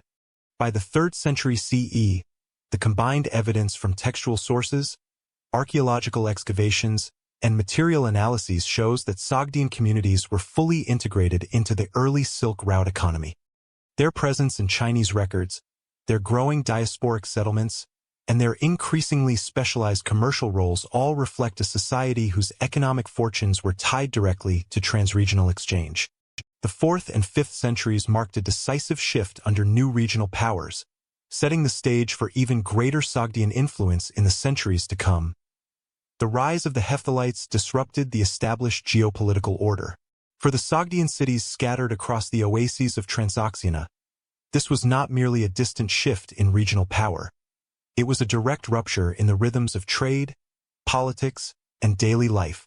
By the early 4th century, the steppe world was once again on the move. Groups loosely identified in the sources as Huna, White Huns, or Hephthalites began consolidating influence along the northeastern frontiers of Central Asia, ultimately forming a new political force that intruded into the networks the Sogdians had maintained for generations. Their ascent marked the end of the relatively stable Kushano-Sasanian balance that had defined the previous era. Suddenly, the Sogdian merchant city-states found themselves navigating a landscape shaped by new overlords whose military power and extraction systems altered the economic foundations of the region. Archaeology helps illustrate the scale of this transformation. Layers in cities such as Panjikent, Colchian and early urban zones in Bukhara show signs of contraction beginning in the 4th century. Workshops abandoned, irrigation channels left in disrepair, and residential quarters showing periods of reduced occupation. These are not marks of violent destruction as much as indicators of a slow, grinding shift in the economic pressure placed on communities that had long thrived on cross-regional trade. The Hephthalites did not seek to annihilate the Sogdians. Instead, they aimed to harness them, absorbing their commerce, extracting tribute, and controlling the routes that tied the steppe, the Iranian plateau, and northern India together. Tribute lists from later Sasanian and Chinese sources describe demands for textiles, precious metals, and crafted luxury goods, much of which came from Sogdian workshops or from long-distance exchanges funneled through Sogdian caravans. For Sogdian elites, the sudden need to adapt to Hephthalite authority required both negotiation and concession. Local dynasts, whose power rested on controlling irrigation systems, overseeing caravans, and maintaining temple estates, were compelled to reconcile their autonomy with a tributary relationship they did not choose. The Hephthalites relied on a decentralized system of dominance, loosely allied tribal confederations under charismatic war leaders, which meant that tribute obligations could fluctuate according to the ambitions of individual rulers or shifting military fortunes. This instability made economic planning difficult for Sogdian centers accustomed to predictable rhythms of caravan taxation and agricultural surplus. Yet it also created opportunities for negotiation, as local lords sometimes played rival Hephthalite factions against one another to preserve pockets of autonomy. Chinese dynastic histories, particularly the Wei Shu and Bei Shi, record increasing Hephthalite influence across the Darim Basin during this period, noting how Sogdian merchants continued to appear in Chinese markets even as their homeland came under foreign control. These records suggest a critical insight. The Hephthalites, despite their military expansion, relied on Sogdian intermediaries to maintain long-distance commerce. Unlike some earlier steppe confederations, they did not attempt to supplant Sogdian traders with their own agents. Instead, they extracted revenues from them, turning caravan activity into a dependable source of wealth. The Sogdians, in turn, learned to navigate the new system, forging agreements that allowed their commercial networks to persist even amid the uncertainty of Hephthalite rule. Yet signs of strain are unmistakable. Excavations reveal a reduction in imported luxury items reaching Sogdian households, especially from India and the Persian Gulf. The flow of certain metals, such as high-quality steel ingots and finished goods from northern India, appears to have declined. Artistic production also shows subtle changes. Mural programs in some temples and aristocratic residences are interrupted or simplified, indicating disruptions in patronage. Economic pressures likely force communities to redirect labor toward basic subsistence needs or tribute fulfillment rather than civic beautification. A noticeable decline in the circulation of Kushano-Sasanian coinage further points to a breakdown in monetary stability. In its place, local currencies and barter-based systems grew more common, reflecting the fragmentation of the larger economic environment. But decline did not equal collapse. Sogdian resilience, rooted in flexibility and an almost instinctive understanding of regional dynamics, allowed many communities to reorient their strategies. With the Hephthalites pushing deeper into northern India and exerting pressure along the Oxus frontier, new opportunities arose. Caravans began shifting toward alternative routes, including lesser-used corridors along the Fergana Valley and paths through the eastern fringes of the Kizilkum and Karakum. These routes were longer and riskier, but they allowed merchants to avoid some of the heaviest tribute demands. Sogdians also expanded their commercial activity in the Darim Basin, where Chinese demand for horses, textiles, and artistic goods remained steady. Diasporic communities in Kutcha, Turfan, and Kashgar became increasingly important, serving as relay points for goods diverted around Hephthalite checkpoints. Political adaptation took multiple forms. Some Sogdian cities entered into formal vassal relationships with Hephthalite rulers, offering skilled artisans and symbolic loyalty in exchange for reduced tribute or military protection. Others responded by strengthening fortifications. Archaeological layers show hastily repaired walls, reinforced citadels, and new defensive ditches, suggesting a tense but pragmatic coexistence. In some cases, local elites may have even collaborated with Hephthalite commanders, leveraging their knowledge of trade networks to secure privileged positions within the new power structure. The Hephthalites themselves, although militarily formidable, never developed the bureaucratic infrastructure required to manage a vast settled region effectively. Their administration relied heavily on existing systems, which meant Sogdian institutions, merchant guilds, temple estates, irrigation councils, continued to function, albeit under greater strain. This partial continuity explains why Sogdian trade did not collapse entirely. Even under heavy tribute, their expertise in caravan logistics, accounting, and long-distance diplomacy remained indispensable. For the Hephthalites, whose power depended on extracting wealth from the lands they conquered, undermining Sogdian commerce would have been counterproductive. Still, the cumulative effects of political instability were profound. Agricultural production in certain regions declined as irrigation networks deteriorated. Nomadic incursions, whether sanctioned by Hephthalite leaders or undertaken by unaffiliated groups, damaged fields and disrupted seasonal labor cycles. Urban decline was uneven. While some towns shrank, others reoriented their economic base, focusing less on long-distance trade and more on localized craft production or regional exchange. Written contracts from later centuries hint at earlier patterns of risk-sharing among merchants seeking to mitigate losses under unpredictable conditions. Through all this, the Sogdian identity, far from weakening, appears to have strengthened. The pressures of foreign rule encouraged tighter diasporic connections, greater cultural cohesion, and a reliance on shared commercial norms. Communities abroad in China, India, the Darim Basin, and even the Iranian plateau acted as financial lifelines, sending wealth and reinforcements back home. This diasporic network helped stabilize certain cities that might otherwise have faced severe decline. And it laid the groundwork for the remarkable resurgence that would follow in the 5th and 6th centuries, when new geopolitical alignments opened pathways for renewed prosperity. The Hephthalite period, therefore, was one of both disruption and adaptation. It fractured the earlier system of regional trade and political authority, introducing new pressures that tested the resilience of Sogdian society. Yet, at the same time, it revealed the extraordinary capacity of these oasis communities to adjust their economic strategies, renegotiate political relationships, and preserve their commercial identity.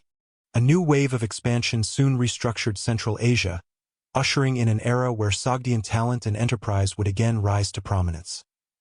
Instability propelled Sogdian traders to embed themselves deeper across Eurasia. In the 4th and 5th centuries, as regional powers contended for dominance, the Sogdians found themselves navigating a political landscape defined less by firm borders and more by fluid alliances. The gradual decline of Kushano-Sasanian authority, the rise of the Hephthalites, and the shifting priorities of Chinese dynasties created a world where diplomacy, adaptability, and mobility became essential for survival. For the merchant families of Samarkand, Bukhara, and Panjikent, instability did not signal retreat. Rather, it encouraged a broader and more inventive engagement with 3 major spheres of power: the Persian world, the steppe confederations, and the courts of northern China. The Sasanian Empire remained the closest and most significant of these spheres, though relations were deeply complicated by Sasanian attempts to assert political control over Central Asia. Sogdian elites, dependent on long-distance trade for prosperity, often found themselves at odds with the centralized economic policies of the empire. Yet necessity forced interaction. Diplomatic exchanges, tax negotiations, and caravan agreements show that Sogdian envoys frequently traveled to Sasanian courts to secure permissions or exemptions. In some cases, this diplomacy involved subtle balancing acts, offering gifts or promises of support while avoiding overt alignment that might provoke retaliation from steppe powers or Hephthalite rulers. Archaeological finds, including seals bearing both Sogdian merchant symbols and Sasanian royal motifs, hint at negotiated relationships in which Sogdian traders accepted certain obligations in exchange for safer passage through Iranian-controlled corridors. At the same time, the Hephthalites' rise to prominence forced the Sogdians into a more delicate position. They could not afford full subordination, Their commercial model depended on maintaining the freedom to move goods across political boundaries. Instead, they formed conditional alliances, agreements that allowed them to continue operating caravans while paying tribute or serving as intermediaries in diplomacy between the Hephthalites and other states. The Sogdians became invaluable brokers, linking steppe rulers with Persian officials or Chinese envoys. Their linguistic skills, geographic knowledge, and diasporic connections positioned them as indispensable mediators. In effect, they functioned as translators, not only of language but of political intentions, helping competing empires understand one another's goals, demands, and cultural expectations. Evidence from Chinese dynastic histories reinforces this image of the Sogdian diplomat-merchant. The Wei Shu, Bei Shi, and Jin Shu contain multiple references to Sogdian envoys visiting northern Chinese courts, often carrying exotic goods or horses as diplomatic gifts. These envoys did not represent a unified Sogdian state. There was no such entity, but rather specific city-states or merchant guilds seeking to cultivate stable trade relations. In some cases, Sogdian representatives delivered messages on behalf of steppe rulers, acting as intermediaries who could navigate the complex etiquette required by Chinese courts. Their presence is also visible archaeologically. Inscriptions and tomb epitaphs from northern China document Sogdian settlers who held official titles related to trade regulation or caravan administration. The instability of the era encouraged merchant mobility to an unprecedented degree. As political boundaries shifted, so too did trade routes. Sogdian caravans, facing increased taxation or danger along one corridor, diverted to alternative paths. This flexibility was not improvised. It drew on a long tradition of exploratory commerce, in which merchant families cultivated ties across multiple regions to ensure that their networks could survive local disruptions. By the 5th century, Sogdian communities could be found in nearly every major Silk Road hub. Diasporic settlements in the Darim Basin, Kucha, Khotan, Turfan, expanded rapidly, each functioning as a semi-autonomous outpost linked to its home city by letters, contracts, and kinship bonds. These diaspora communities did more than trade. They preserved rituals, legal norms, and artistic styles, reinforcing Sogdian identity even as they integrated into local cultures. Their mobility also brought them into closer contact with steppe confederations beyond the Hephthalites. Groups such as the Kittites and later the emerging Turkic tribes offered both threats and opportunities. Steppe polities frequently sought access to luxury goods, diplomatic channels, and information about distant markets, resources the Sogdians were uniquely positioned to provide. In return, merchants received protection or temporary tax exemptions, depending on the needs of their hosts. Such arrangements were inherently unstable, requiring constant recalibration, but they also empowered the Sogdians. By serving as indispensable intermediaries, they gained leverage that could be used to renegotiate tribute demands or secure safer travel conditions.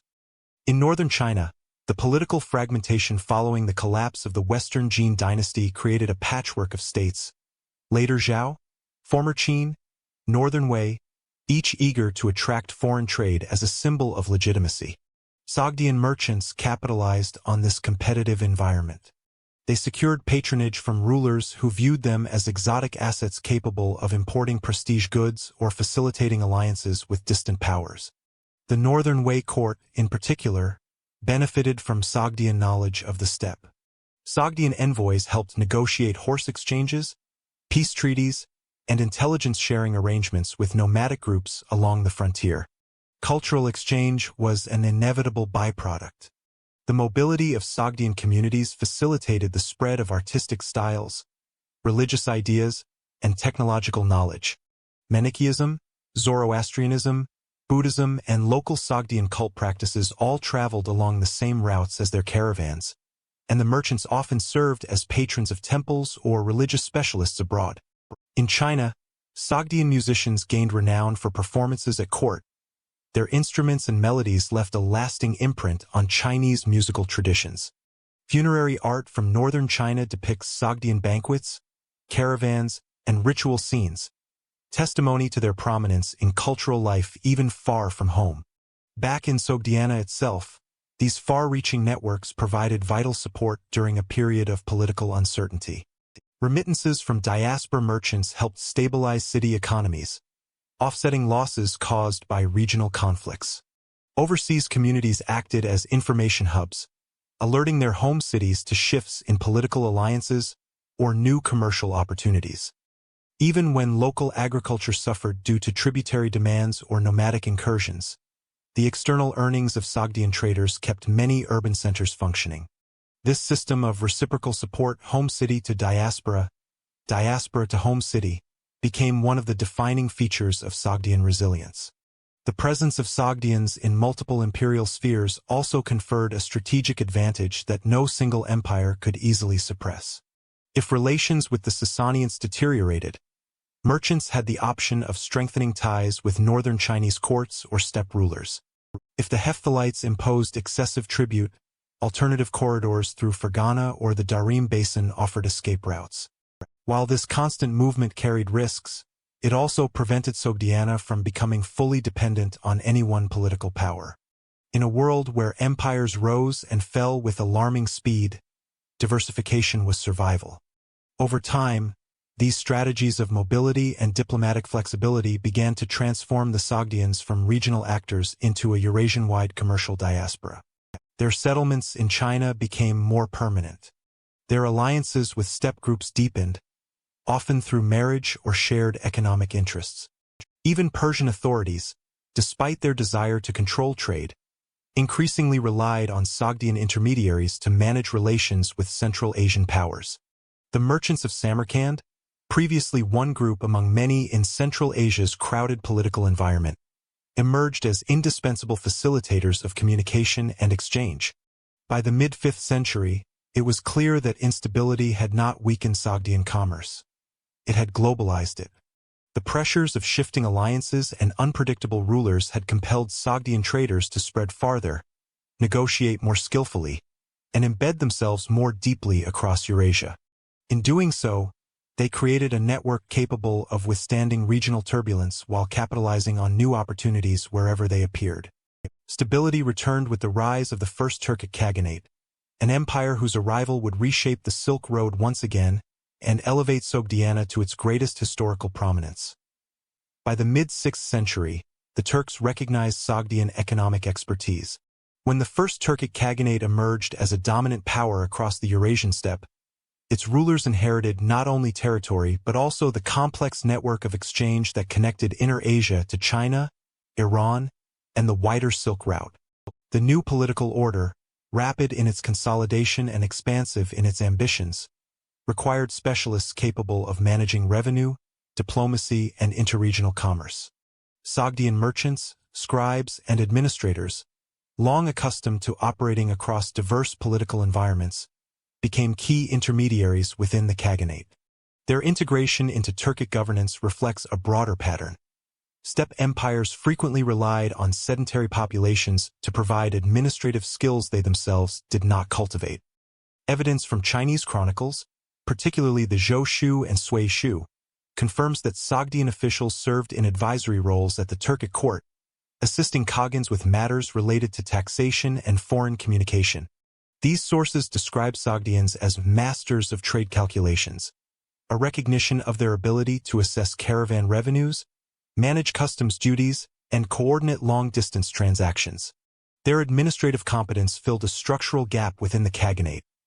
The Turks excelled in military organization and steppe diplomacy, but lacked established bureaucratic frameworks for managing urban populations, agrarian territories, and the substantial commercial flows moving across Inner Asia.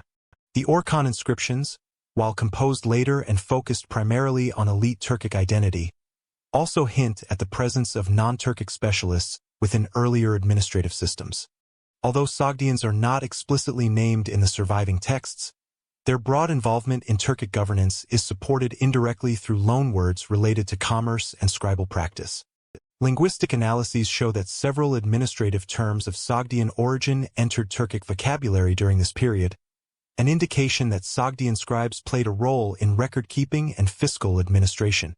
This linguistic borrowing suggests a deeper integration than simple mercantile cooperation. It implies institutional interaction in which Sogdian writing systems and numerical methods influenced official procedures. Politically, the first Turkic Khaganate consolidated authority through tributary relationships with subject regions, and understanding these systems reveals why Sogdian expertise was essential. Steppe tributary structures depended on periodic submission of goods, horses, or manufactured items, but converting these obligations into predictable revenue streams required standardized assessments. Sogdian administrators, experienced in dealing with both sedentary taxation and long-distance trade, became indispensable for calculating levies, regulating caravan corridors, and ensuring that conquered urban centers met their obligations. Their involvement enabled the Khaganate to extract revenue more efficiently, particularly from oasis cities that had long participated in Sogdian-dominated commercial circuits. The economic role of Sogdians also expanded under Turkic rule. The Khaganate's control of the steppe opened routes that had previously been vulnerable to conflict, allowing Sogdian caravans to travel with increased security. Chinese sources record that Sogdian caravans became frequent visitors to the northern Zhou and northern Qi courts, often operating under Turkic diplomatic protection. This protection was not altruistic. Khagans benefited from the customs duties and diplomatic leverage generated by large-scale Sogdian trade. The more prosperous Sogdian merchants became, the more revenue they could deliver to their Turkic patrons. Archaeological findings from sites such as Akbashim, Balasagun, and Semireki support this narrative of integration. Ceramic assemblages, coin hoards, and epigraphic traces indicate the presence of Sogdian communities embedded within Turkic administrative centers.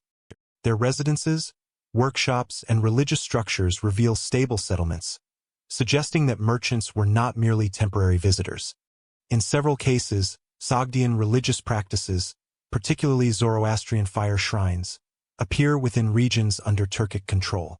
This indicates that the Khaganate tolerated and even facilitated the presence of Sogdian diasporic institutions, reinforcing the view that their economic contribution justified a degree of cultural autonomy.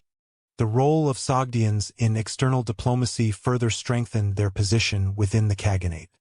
Steppe rulers relied on them to conduct communication with Chinese courts due to their multilingual proficiency and familiarity with diplomatic protocol. Chinese chronicles describe numerous missions involving Sogdian envoys who represented the Khaganate in negotiations related to trade treaties, border security, and the status of tributary exchanges. These envoys often carried luxury goods, silks, horses, metalwork, that served both as diplomatic gifts and as commodities embedded in commercial transactions. Their work ensured that Turkic-Chinese relations, though periodically hostile, remained tied to mutually beneficial economic agreements. The administrative integration of Sogdians had broader structural implications.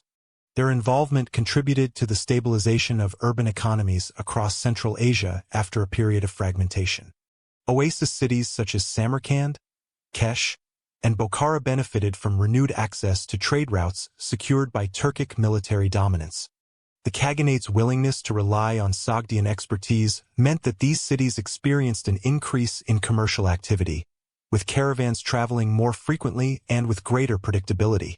This economic revival reinforced urban hierarchies and enabled Sogdian elites to reassert influence in regional politics. Analytically, the partnership between Turks and Sogdians demonstrates two significant patterns in Eurasian history. First, it highlights the symbiotic relationship between steppe military power and sedentary commercial expertise. Neither alone could dominate the Silk Route. Together, they created a mutually reinforcing system of protection and exchange. Second, it shows how administrative capability can serve as a form of political leverage. Sogdian scribes and merchants, though not rulers, gained influence because their skills were indispensable to maintaining the Khaganate's economic infrastructure. By the end of the 6th century, this integration had laid the foundation for a commercial climax that would define the Sogdian world in the following century. The security provided by Turkic ascendancy, combined with the administrative roles granted to Sogdian specialists, created ideal conditions for their commercial networks to reach unprecedented scale. As the first Turkic Khaganate expanded toward China and Iran, Sogdian merchants stood ready to capitalize on the opening of new routes, the forging of new alliances, and the stabilization of old corridors, developments that would shape the height of Sogdian influence in Eurasia. Sogdian communities became indispensable nodes in Turkic-led Eurasian trade. During the 6th and 7th centuries, Sogdian commercial networks reached their greatest geographical extent, linking northern China, Inner Asia, the Darim Basin, the Mongolian steppe, the Volga region, and the Iranian plateau. This expansion was not sudden. It emerged from a gradual accumulation of commercial expertise developed over centuries of intermediate exchange. Yet, under the First Turkic Khaganate, Sogdian mobility increased dramatically. Stable caravan corridors, predictable taxation systems, and diplomatic protection enabled merchant communities to establish semi-permanent colonies embedded within major markets and administrative hubs. These enclaves formed a lattice of diasporic settlements that facilitated the circulation of goods, information, and legal contracts across vast distances. Chinese urban centers, especially Chang'an and Luoyang, housed some of the most documented Sogdian colonies of this period. Tang-era epitaphs discovered in northern China reflect the presence of multi-generational Sogdian families, many of whom held official posts as translators, tribute managers, or horse suppliers.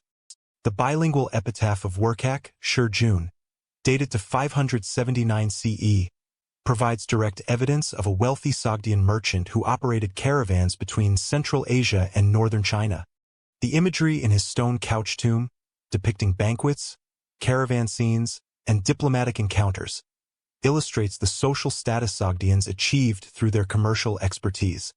These inscriptions, combined with administrative registers, confirm that Sogdians served as intermediaries not merely for luxury goods, but for the routine supplies exchanged between the Turkic steppe and Chinese courts. Further west, the Darim Basin hosted substantial Sogdian communities that served as logistical centers for transcontinental trade. Archaeological discoveries in Turfan, Bezeklik, and Kutcha reveal Sogdian language documents, commercial letters, religious fragments, and personal seals. Among these, contracts related to debt, property exchange, and caravan financing demonstrate a mature commercial legal system.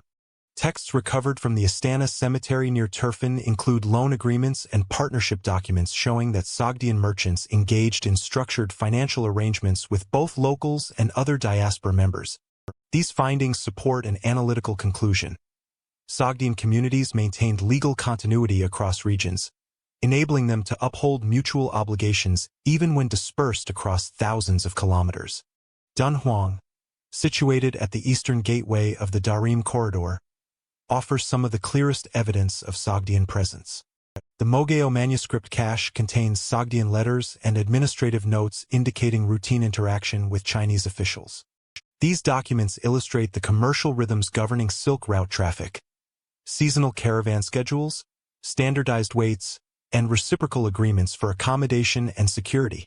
Although the famous ancient letters date to the early 4th century, their continued relevance in the 6th and 7th centuries lies in their depiction of family networks, credit dependency, and merchant obligations, patterns that persisted and became more systematized under Turkic supervision. To the north, Sogdian influence reached deep into the Mongolian steppe. Excavations at sites associated with the Turkic elite, such as Otukhan and the Orkhon Valley, have uncovered Sogdian inscriptions on wood and paper fragments, indicating the presence of scribes and merchants attached to the Khagan's administrative apparatus. Their role extended beyond commercial activity. They acted as diplomatic mediators, interpreters, and record-keepers within Turkic courts. According to the Sui Shu, several Turkic rulers employed Sogdians to manage correspondence with China and Persia, recognizing that their multilingual skills reduced the risk of diplomatic misunderstandings. This administrative function granted Sogdian communities secure footholds at key political centers, reinforcing their ability to move goods across contested regions. The western reach of Sogdian commerce extended toward the Volga region, where archaeological finds such as bronze seals, glassware, and Sogdian-style ceramics demonstrate their involvement in northern trade. Contacts with early medieval communities around the Volga-Bulgar territories highlight the flexibility of Sogdian networks, capable of shifting routes in response to political pressures. These northern exchanges included furs, slaves, metalwork, and luxury textiles, integrating the forest steppe economies with the broader Eurasian commercial sphere. Sogdian merchants effectively linked the portable wealth of the north with markets in Iran, China, and Central Asia, providing the connective tissue for long-distance exchange. The internal structure of Sogdian trade relied on both kinship-based and contractual systems. Families often established satellite colonies in consecutive oasis towns, ensuring continuity of communication and credit. Commercial letters from Sogdian archives consistently reference obligations to cousins, brothers, or in-laws stationed in distant settlements. These networks relied on trust reinforced by written agreements. Debt contracts recorded in Sogdian script specify repayment schedules, interest terms, and collateral arrangements. Such documentation indicates that Sogdians practiced sophisticated financial management, adapting contract law to diverse political environments while maintaining common legal norms. Equally important were the rhythms that governed caravan movement. Seasonal climate patterns, availability of security escorts, and local market cycles shaped annual schedules. Records indicate that caravans typically moved westward after winter snows melted and returned eastward before autumn frosts. Markets in Chang'an and Luoyang saw peak Sogdian activity during festival seasons and imperial gatherings, when demand for luxury items surged. These predictable cycles created regular pathways for textiles, horses, metalwork, spices, and precious stones. Sogdian traders synchronized their operations across multiple regions, an indication of the high degree of coordination required to manage transcontinental commerce. Another feature of the Sogdian mercantile peak was the cultural cohesion maintained across geographically dispersed communities. Religious practices, including Zoroastrian rituals and family-based fire worship, appear consistently in diaspora settlements from Chang'an to Samarkand. This cohesion fostered trust and predictability, key components in long-distance trade.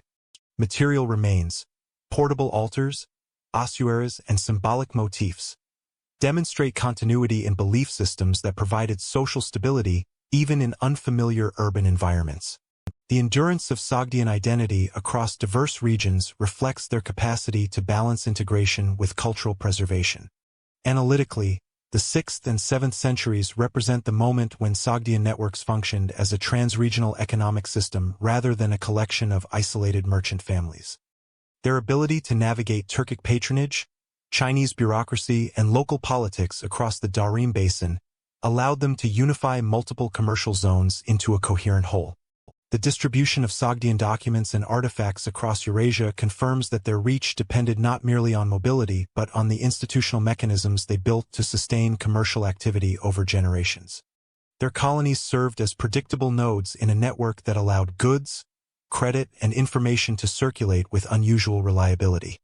By the early 7th century, these expansive networks confronted new political dynamics as the Sui and early Tang dynasties expanded westward. Yet rather than diminishing, Sogdian communities adapted to the shifting balance of power. Their administrative capacities, multilingual communication skills, and established diaspora infrastructure positioned them to work within emerging Chinese imperial frameworks. These networks entered a new phase as Tang China rose, reshaping the political and commercial environment across Inner Asia. The Sogdians carried not only goods but also religious systems and scripts across Eurasia. In the centuries before the rise of Tang China, the Sogdians had already transformed themselves into far more than merchants. They became cultural transmitters, agents of religious diffusion, artistic experimentation, and linguistic connectivity. Their oases, from Samarkand to Bukhara and Panjikent, produced a uniquely cosmopolitan environment where Iranian traditions, Indian philosophies, and steppe aesthetics converged. As their trade networks expanded across the Darim Basin and into northern China, these merchants carried ideas as reliably as they carried silk, musk, silver, and horses. What emerged was a cultural footprint that stretched across thousands of miles, binding distant societies through a shared set of symbols, beliefs, and artistic styles. Religion was the most visible thread in this tapestry. Sogdian communities served as some of the earliest and most effective transmitters of Manichaeism, carrying its dualistic teachings along the Silk Road into China during the 6th and 7th centuries.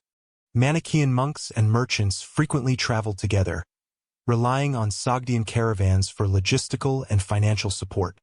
At the same time, the Sogdians preserved and practiced Zoroastrianism, maintaining fire temples in settlements from Sogdia itself to the Chinese frontier. Archaeological excavations in places like Turfan and Dunhuang reveal Zoroastrian funerary practices, ossuaries, and religious iconography that match Central Asian traditions, demonstrating how portable their ritual life had become.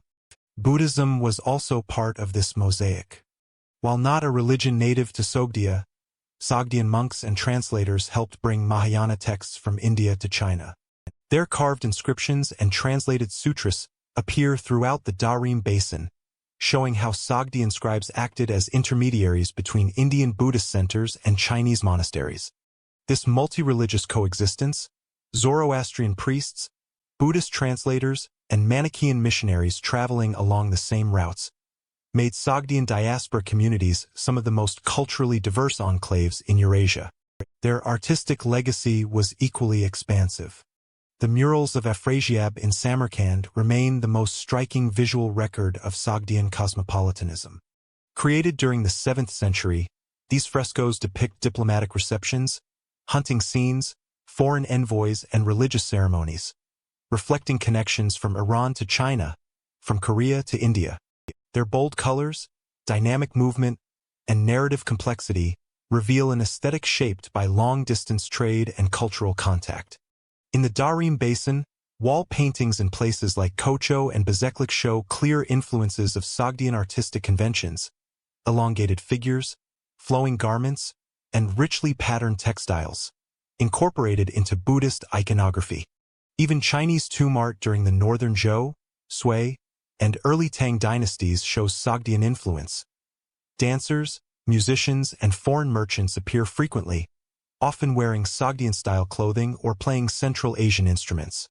These artistic traces demonstrate how deeply Sogdian motifs penetrated the visual cultures of early medieval Eurasia. Their language, too, became indispensable. Sogdian functioned as one of the Silk Road's principal lingua francas from the 4th to the 8th century. Thousands of documents, contracts, letters, religious manuscripts attest to its widespread use. The ancient letters found near Dunhuang highlight not only the emotional lives of Sogdian expatriates, but also the linguistic bridges required to maintain far-flung communities.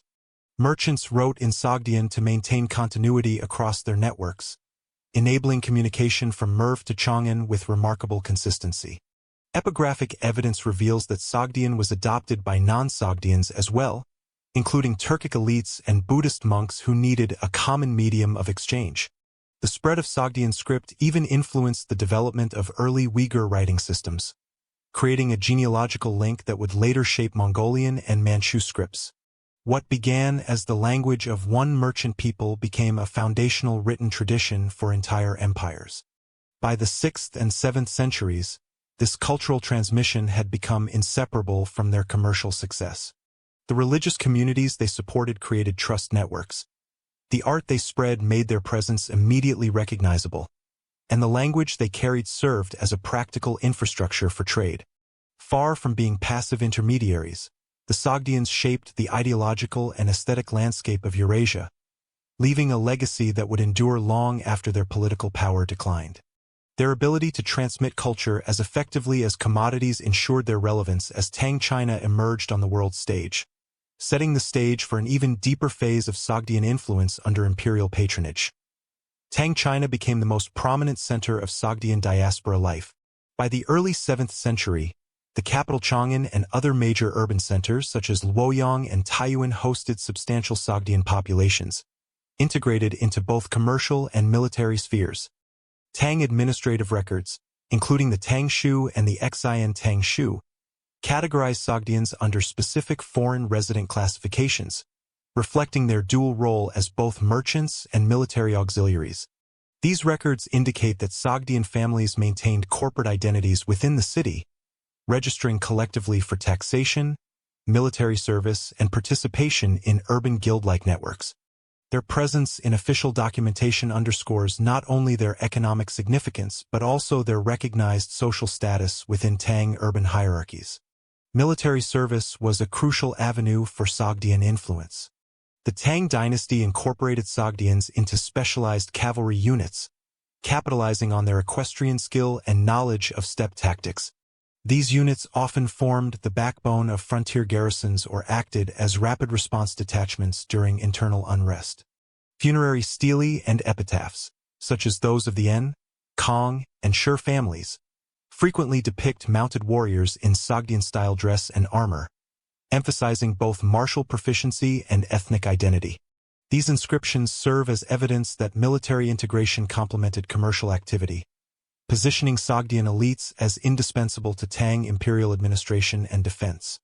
Commerce remained the cornerstone of Sogdian community life.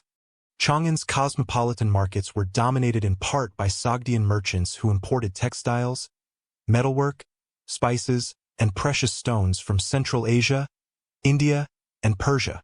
Archaeological findings from the northern suburbs of Chang'an reveal warehouses and residential compounds occupied by Sogdian families, alongside artifacts such as coin hoards, ceramic wares, and imported luxury goods that attest to the scale of trade.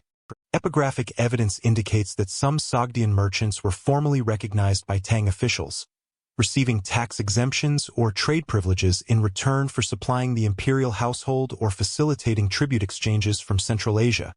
These privileges fostered a dense network of urban diasporic communities that extended across multiple cities, forming a lattice that allowed goods, capital, and information to circulate efficiently. Sogdian aristocratic families, particularly the En, Kong, Shur, and Mi clans, consolidated both economic and social influence through intermarriage, patronage, and religious institutions. Tomb inscriptions document elite lineage, civic contribution, and religious activity, revealing an effort to maintain Sogdian identity within a Tang imperial framework. Funerary art in these tombs displays syncretic imagery, combining Central Asian motifs with Chinese funerary iconography, illustrating how cultural preservation occurred alongside assimilation. These families also controlled caravan networks extending back to Sogdiana itself, ensuring a continuous flow of goods and communication that reinforced their economic dominance. The urban architecture and layout of Sogdian neighborhoods in Chang'an reflect a deliberate organization conducive to both residential life and commercial activity. Excavations indicate street-level shops opening onto central courtyards, storage facilities for trade goods, and small temples dedicated to Zoroastrian and Manichaean practices. Religious and commercial life were intertwined, as temples often functioned as community centers where contracts were notarized and caravan partnerships formalized. The placement of these institutions within the city underscores the strategic integration of Sogdian diaspora communities into Tang urban planning, allowing them to operate semi-autonomously while remaining connected to the broader imperial administration. Despite their prominence, integration carried structural vulnerabilities. The Sogdians' reliance on imperial patronage, whether in military assignments or trade privileges, made their fortunes contingent on Tang political stability. Administrative reforms, shifts in taxation policy, or changes in frontier defense priorities could disrupt Sogdian networks. Furthermore, as their cultural practices, including religious observances and linguistic traditions, remained distinct, they were visible as a foreign minority, susceptible to xenophobic sentiments during periods of social tension or political instability. Funerary inscriptions and historical chronicles indicate that internal rivalries among Sogdian clans occasionally arose, competing for influence over trade networks and access to official favor, highlighting the delicate balance between integration and autonomy. Cultural adaptation was key to mitigating these vulnerabilities. Sogdian families increasingly adopted elements of Chinese legal, linguistic, and ritual practices while maintaining diaspora cohesion through kinship and religious observance. Bilingual inscriptions, which appear in tomb epitaphs and contractual documents, reflect both assimilation and the practical necessity of navigating Tang bureaucracy. Artistic production likewise combines Central Asian motifs with Chinese styles, signaling negotiation between identity preservation and local acceptance. This dual strategy, Cultural adaptation without full assimilation allowed Sogdian communities to thrive in Tang cities while retaining the mechanisms for managing long-distance trade and interregional alliances. Economically, the Tang period represents a peak in both scale and complexity. Caravans departing from Chang'an reached across the Hushi Corridor, the Darim Basin, and Central Asia, carrying silks, silver, ceramics, and texts. Contracts document partnerships spanning multiple generations and cities, often enforced through communal religious institutions or familial oversight. The mobility afforded by Tang political stability enhanced Sogdian influence in both northern China and Central Asia, establishing a commercial network that integrated Eurasian markets more effectively than any prior configuration. Merchant families could finance expeditions, guarantee safe passage for goods, and maintain communication across vast distances, effectively institutionalizing transcontinental trade in the process. By the late 7th century, the Sogdians had established a durable presence in Tang China, combining commerce, military service, and cultural influence into a cohesive diasporic system. Their integration into urban, economic, and military structures exemplifies the dynamic interplay between foreign communities and imperial administration. Yet, the very conditions that enabled their rise, dependence on state structures, visibility as a minority, and reliance on kin-based commercial networks, contained the seeds of vulnerability. Subsequent shifts in Tang policy, frontier security, and imperial priorities would challenge the Sogdian diaspora, setting the stage for both continuity and eventual transformation of their Eurasian commercial dominance. Never before had Sogdian trade networks stretched so widely across Asia. By the 7th century, Tang political stability created conditions that allowed Sogdian merchants to operate across unprecedented distances, connecting the heart of Central Asia to the eastern seaboard of China and beyond to the Korean peninsula and Japan. Archival evidence, including commercial contracts, letters, and account records, demonstrates that Sogdian caravans followed meticulously planned schedules that coordinated departures, seasonal rest stops, and delivery timelines across multiple oasis towns and frontier cities. Merchants maintained detailed merchandise lists, specifying quantities of silk, textiles, metalwork, spices, and precious stones. These systematic practices ensured continuity and reduced risk in a trade environment that spanned thousands of kilometers and multiple political jurisdictions. Caravan logistics were highly structured. Seasonal movements aligned with environmental and political cycles. Caravans traveled westward from Chinese markets during the spring, taking advantage of thawed passes and fertile oasis regions, and returned eastward before the onset of winter, bringing Central Asian goods to Tang urban centers. Documents recovered from Dunhuang and Turfan indicate that merchant families maintained correspondence across these routes, coordinating multiple caravans simultaneously. Letters often included instructions for the distribution of goods, financial settlements, and guidance on local customs or security conditions. Such detailed records allowed merchants to operate reliably across regions where political control could be inconsistent. Tang Dynasty stability amplified Sogdian commercial reach. Imperial protection of the Silk Road, including maintenance of road networks, garrison posts, and regulated markets, reduced the hazards of long-distance trade. Chinese sources note that Sogdian merchants were frequently granted special permits for caravan movement, tax exemptions, or access to imperial storage facilities, reflecting both their economic significance and the state's interest in maintaining steady flows of tribute and commercial goods. In addition, Tang urban markets were structured to accommodate foreign merchants, providing space for warehouses, shops, and communal religious sites, which further reinforced diaspora cohesion. Sogdian networks extended to the Korean peninsula and Japan through maritime and overland intermediaries. Letters and inscriptions suggest that merchants transported luxury goods, including silk and metalwork, to port cities along the East China Sea. These transactions were often mediated by Chinese and Korean officials, who facilitated integration of Sogdian trade into local economic systems. The presence of Central Asian artifacts in archaeological contexts in Korea and Japan, including Sogdian-style metalwork and textiles, corroborates textual evidence of these long-distance connections. Through these channels, Sogdian merchants effectively served as conduits linking the Eurasian continental interior with the East Asian maritime sphere. Central Asian cities such as Samarkand, Panjikent, and Bukhara functioned as hubs for these cross-Eurasian systems. Merchants maintained offices, storage facilities, and assembly points to manage goods flowing both east and west.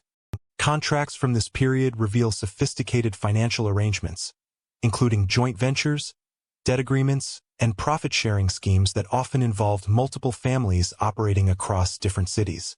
Merchants also relied on local intermediaries and diaspora networks to ensure safe passage, verify the authenticity of goods, and enforce contractual obligations. Such structures indicate a level of commercial organization comparable to contemporary institutional practices in the Mediterranean or Middle Eastern trade networks. The seasonal rhythms of trade were deeply intertwined with social and economic life. Merchants timed departures to coincide with market festivals, imperial audiences, or peak agricultural periods, ensuring that their goods reached markets at optimal times. Caravan stations in oasis towns provided secure lodging, supplies, and maintenance for both humans and animals. These nodes were essential for the flow of information, including political developments, commodity prices, and environmental conditions along the route. Archaeological evidence, including caravanserai remains and storage facilities, supports textual accounts of well-established infrastructure enabling these extensive networks. Merchandise movement encompassed both luxury and utilitarian items. Silk and textiles remained primary commodities, supplemented by metalwork, glassware, spices, precious stones, and horses. Sogdian merchants often specialized by product type, with certain families or guilds managing particular goods across multiple regions. This specialization allowed for greater efficiency and risk management, ensuring that diverse goods could reach disparate markets simultaneously. Account records also indicate the presence of intermediaries and agents who facilitated local sales, negotiated tariffs, and collected payment on behalf of central merchant families. These mechanisms created a self-regulating commercial ecosystem that could adapt to disruptions caused by political instability or environmental challenges. Financial instruments were integral to cross-Eurasian operations. Sogdian merchants employed letters of credit, written contracts, and promissory notes to coordinate long-distance transactions. Surviving examples from Dunhuang and Turfan document loans, profit-sharing agreements, and arbitration procedures, demonstrating a sophisticated understanding of contractual law and risk mitigation. These instruments allowed merchants to leverage capital, expand their operations, and maintain continuity even when individual members were absent from a particular region. Such practices facilitated commerce across multiple political jurisdictions, ensuring that goods and capital could move efficiently despite distance and complexity. The Sogdian ability to integrate commercial, administrative, and logistical functions positioned them as indispensable actors in Eurasian trade. Their settlements in Tang cities and Central Asian oases served not only as points of transaction but also as centers of knowledge and coordination. Merchants maintained detailed calendars, coordinated caravan movements, and monitored market conditions across thousands of kilometers. This level of organization allowed Sogdian networks to operate continuously, even amid political shifts, environmental hazards, or local disturbances. By the mid-8th century, Sogdian trade networks had reached a scale and complexity unmatched in prior centuries.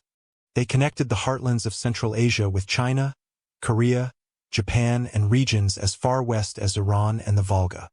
Their operations depended on precise scheduling, contractual fidelity, and effective communication across diasporic communities. These integrated systems illustrate how political stability under Tang rule enabled the peak of Sogdian commercial influence.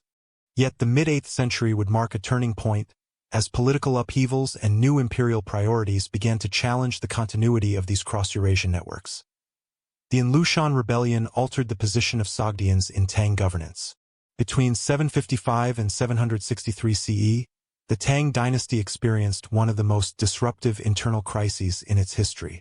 The rebellion, initiated by the military governor Inlushan, a figure of mixed Sogdian and Turkic heritage, rapidly destabilized northern China, particularly the capitals Chang'an and Luoyang. Chinese chronicles, including the Xian Tang Shu and Zhou Tang Shu, emphasize the rebellion's scale, detailing widespread military engagements, mass migrations, and severe economic disruption.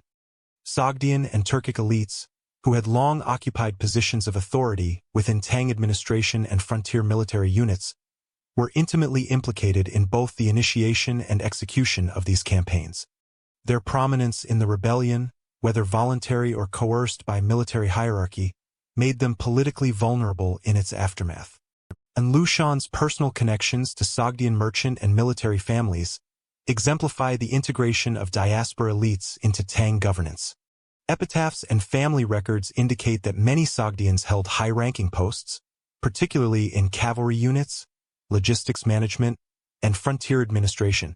The rebellion leveraged these positions, drawing on Sogdian networks for both manpower and communication across strategic corridors.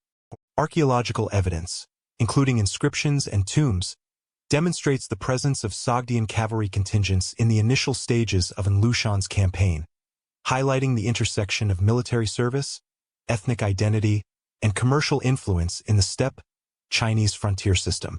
The consequences of the rebellion were profound. Tang authorities, seeking to restore control and prevent future insurrections, implemented a series of targeted crackdowns on Sogdian and other foreign communities perceived as politically unreliable. Historical sources document confiscation of property, execution of prominent families, and curtailment of commercial privileges. Urban Sogdian enclaves, previously protected by imperial decree, faced heightened scrutiny and limitations on trade and residence. For instance, contracts and archival materials from Dunhuang indicate a temporary reduction in Sogdian caravan activity immediately following the rebellion, reflecting both political risk and the disruption of traditional logistical networks. Policy changes extended beyond punitive measures. Tang administrators revised military recruitment practices to reduce reliance on foreign officers, incorporating more native Chinese personnel into key commands. Sogdian participation in frontier garrisons declined, and those who remained were subjected to increased oversight and documentation. These shifts curtailed the institutional influence that Sogdian elites had accumulated over the preceding century, reducing their capacity to act autonomously within imperial structures. The decline in official appointments also impacted merchant operations indirectly, as state-sanctioned security for caravans and trade corridors became less predictable. Anti-Sogdian sentiment was amplified by popular perceptions linking the diaspora to Lu Shan's rebellion. Chinese literary and historical narratives of the late 8th century often portray Sogdians as both culturally distinct and politically ambitious, reflecting a broader pattern of minority scapegoating following internal crises. While not universally applied, these perceptions contributed to social tension, the erosion of trust, and, in some cases, violent attacks against Sogdian communities in urban centers. Funerary inscriptions from the period indicate interruptions in traditional burial practices, suggesting localized disruptions to Sogdian social and religious life. The rebellion also influenced Tang foreign relations. With northern China destabilized, the dynasty's capacity to project power across Central Asia weakened. Diplomatic missions that had previously relied on Sogdian intermediaries were delayed or redirected, affecting commercial flows and alliances with Turkic polities. As Tang control receded temporarily, Sogdian merchants and administrators adapted by consolidating influence in regions less affected by the rebellion, particularly along steppe corridors and Central Asian oasis cities. This strategic repositioning demonstrates the diaspora's resilience and capacity to recalibrate networks in response to political upheaval. Analytically, the Lu Shan rebellion represents a critical turning point in the Sogdian diaspora's history. Prior integration into Tang administration had provided unprecedented economic opportunity and social prestige, but it also created dependency on imperial favor and political stability. The rebellion exposed structural vulnerabilities inherent in that system. Concentrated involvement in frontier administration and military affairs translated into heightened exposure to post-conflict reprisals. The Sogdians' ability to pivot toward alternative centers of influence illustrates the adaptive mechanisms that allowed their networks to persist despite dramatic setbacks. Evidence from Central Asia and the Darim Basin highlights this reorientation. Caravan letters and commercial contracts show increased activity between Sogdian communities in Samarkand, Bukhara, Turfan, and the Mongolian steppe following the rebellion. Merchants who had previously depended on Tang urban markets shifted emphasis toward inter-oasis trade, steppe routes under Turkic patronage, and long-distance networks extending westward to Persia and the Caspian region. These adaptations reinforced diaspora cohesion and diversified economic dependencies, mitigating the immediate impact of Tang political instability. The social and cultural consequences of the rebellion also reshaped Sogdian identity. With Chinese administrative integration temporarily curtailed, diaspora communities emphasized internal governance, kinship networks, and religious institutions to maintain cohesion. Zoroastrian temples, Manichaean shrines, and community councils functioned as both spiritual and practical centers for dispute resolution, financial arbitration, and coordination of commercial activities. This internal consolidation preserved the structural integrity of Sogdian networks even as their external political leverage diminished. By the conclusion of the Lushan rebellion, the Sogdian position in Tang China had been fundamentally altered. Previously privileged as administrators, military officers, and urban elites, they faced diminished opportunities for official appointment, increased scrutiny, and localized social tension. The decline of Tang influence in northern China, combined with targeted post-rebellion policies, pushed Sogdians to consolidate commercial and political influence elsewhere, particularly across Central Asia and the Eurasian steppe, laying the groundwork for the next phase of diaspora expansion. The Islamic conquests fundamentally reconfigured Central Asian power structures. By the early 8th century, the Umayyad Caliphate had extended its authority across Persia and approached the eastern frontiers of Transoxiana. Sogdiana, a region long accustomed to imperial suzerainty, from Achaemenids to Tang China, faced a new wave of military and administrative transformation. Arabic sources such as Al-Tabari's History of Prophets and Kings and Chinese chronicles from the Tang Dynasty provide complementary perspectives on this period, describing both the military campaigns and the responses of local elites. Archaeological evidence, including fortifications, coinage, and inscriptions, confirms the scale and intensity of Umayyad operations in cities like Samarkand, Bukhara, and Kujand. Initial Arab incursions relied on a combination of direct military assault and strategic alliances with local rulers. The campaign of Qutayba ibn Muslim, beginning in 705 CE, targeted key Sogdian urban centers along the Zarafshan and Sir Darya valleys. Samarkand, the most prominent city, endured multiple sieges before capitulating in 712 CE. Chinese records corroborate the disruptions caused by these campaigns, noting mass migrations and temporary depopulation in certain oasis towns. Numismatic evidence, including early Umayyad coinage minted in Transoxiana, reflects both conquest and the establishment of administrative authority, signaling the integration of Sogdiana into the Islamic economic sphere. Local Sogdian elites responded variably to the Arab expansion. Some cities, such as Bukhara, negotiated tribute arrangements to preserve internal autonomy while recognizing caliphal sovereignty. Others resisted militarily, joining rebellions that drew on pre-existing urban militias and alliances with neighboring principalities. Archaeological strata in key urban centers indicate evidence of destruction, rebuilding, and shifts in material culture, suggesting both the disruptive impact of conflict and the adaptive strategies of local populations. These strategies allowed Sogdiana to maintain commercial activity and social cohesion even under the pressure of external conquest. The Umayyad approach combined military dominance with administrative integration. Cities were organized under newly appointed governors, walis, who oversaw taxation, legal adjudication, and the regulation of trade. Arabic inscriptions and early Islamic architecture in Samarkand and Bukhara demonstrate the introduction of Islamic symbols and institutional practices, including mosques and public courts. These developments did not immediately erase existing cultural and religious traditions.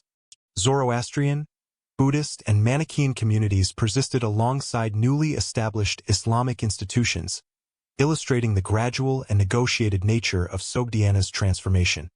Economic incentives played a central role in the consolidation of Arab authority.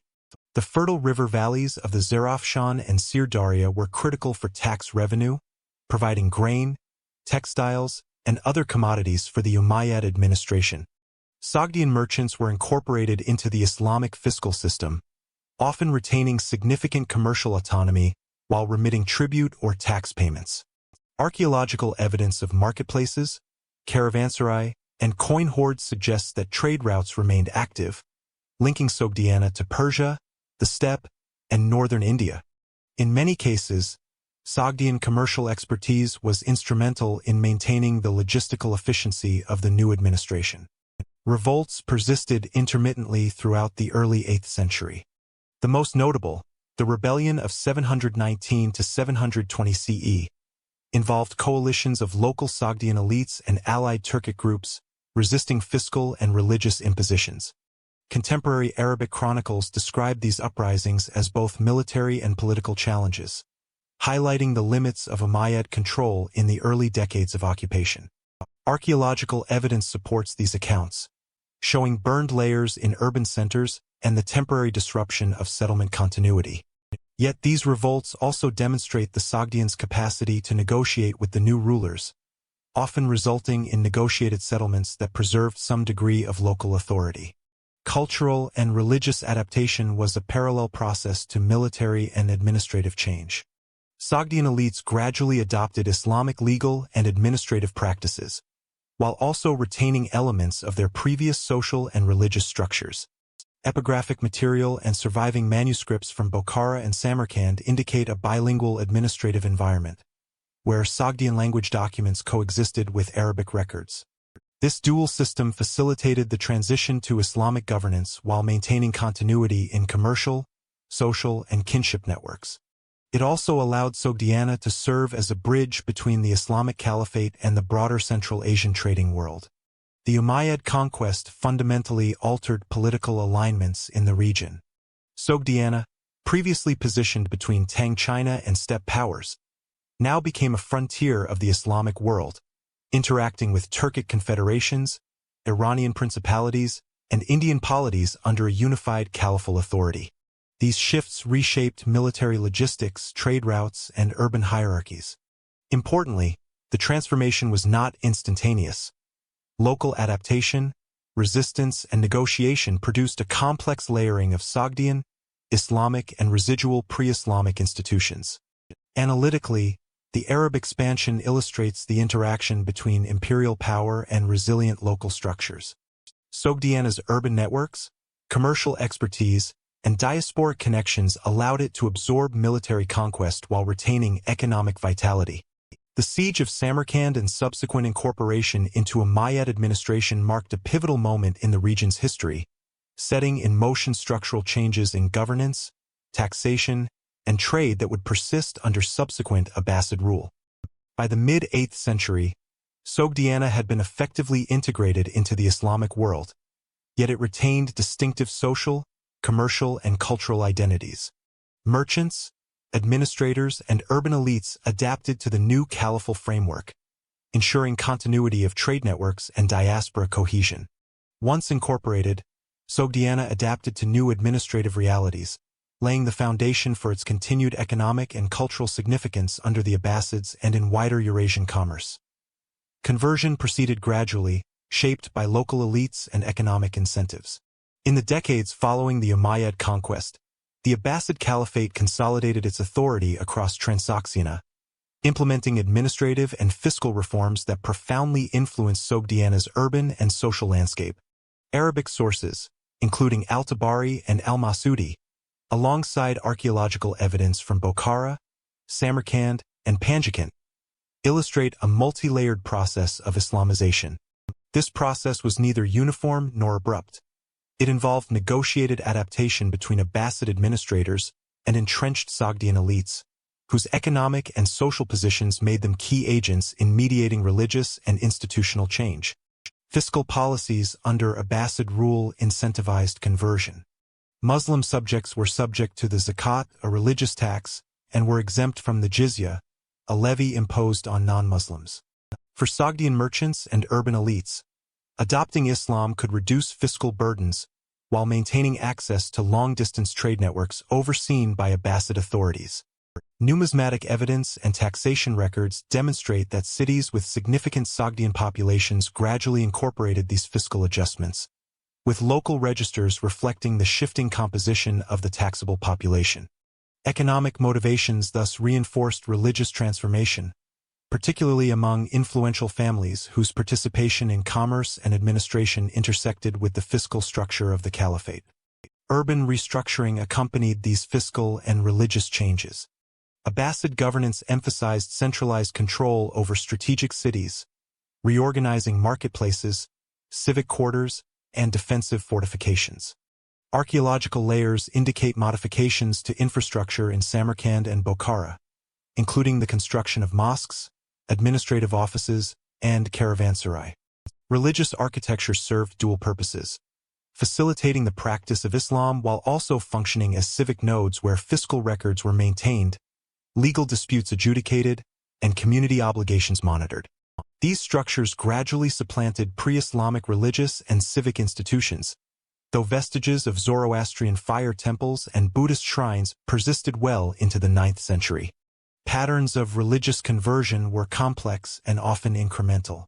Elite families frequently led the process, converting strategically to consolidate political influence, maintain access to Abbasid patronage, or secure commercial privileges.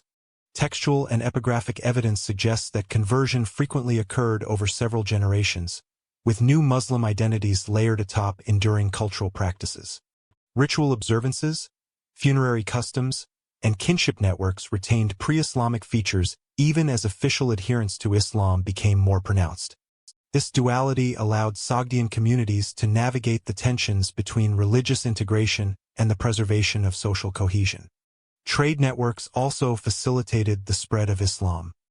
Sogdian merchants operating along the Silk Road interacted with Muslim administrators, travelers, and religious functionaries, creating daily incentives to adopt or accommodate Islamic practices.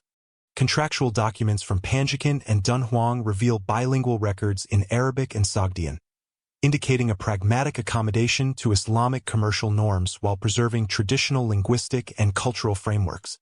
Merchants' exposure to Islamic jurisprudence and ritual obligations accelerated selective conversion within commercial networks, particularly among those engaged in long-distance transactions where alignment with Abbasid governance conferred practical benefits.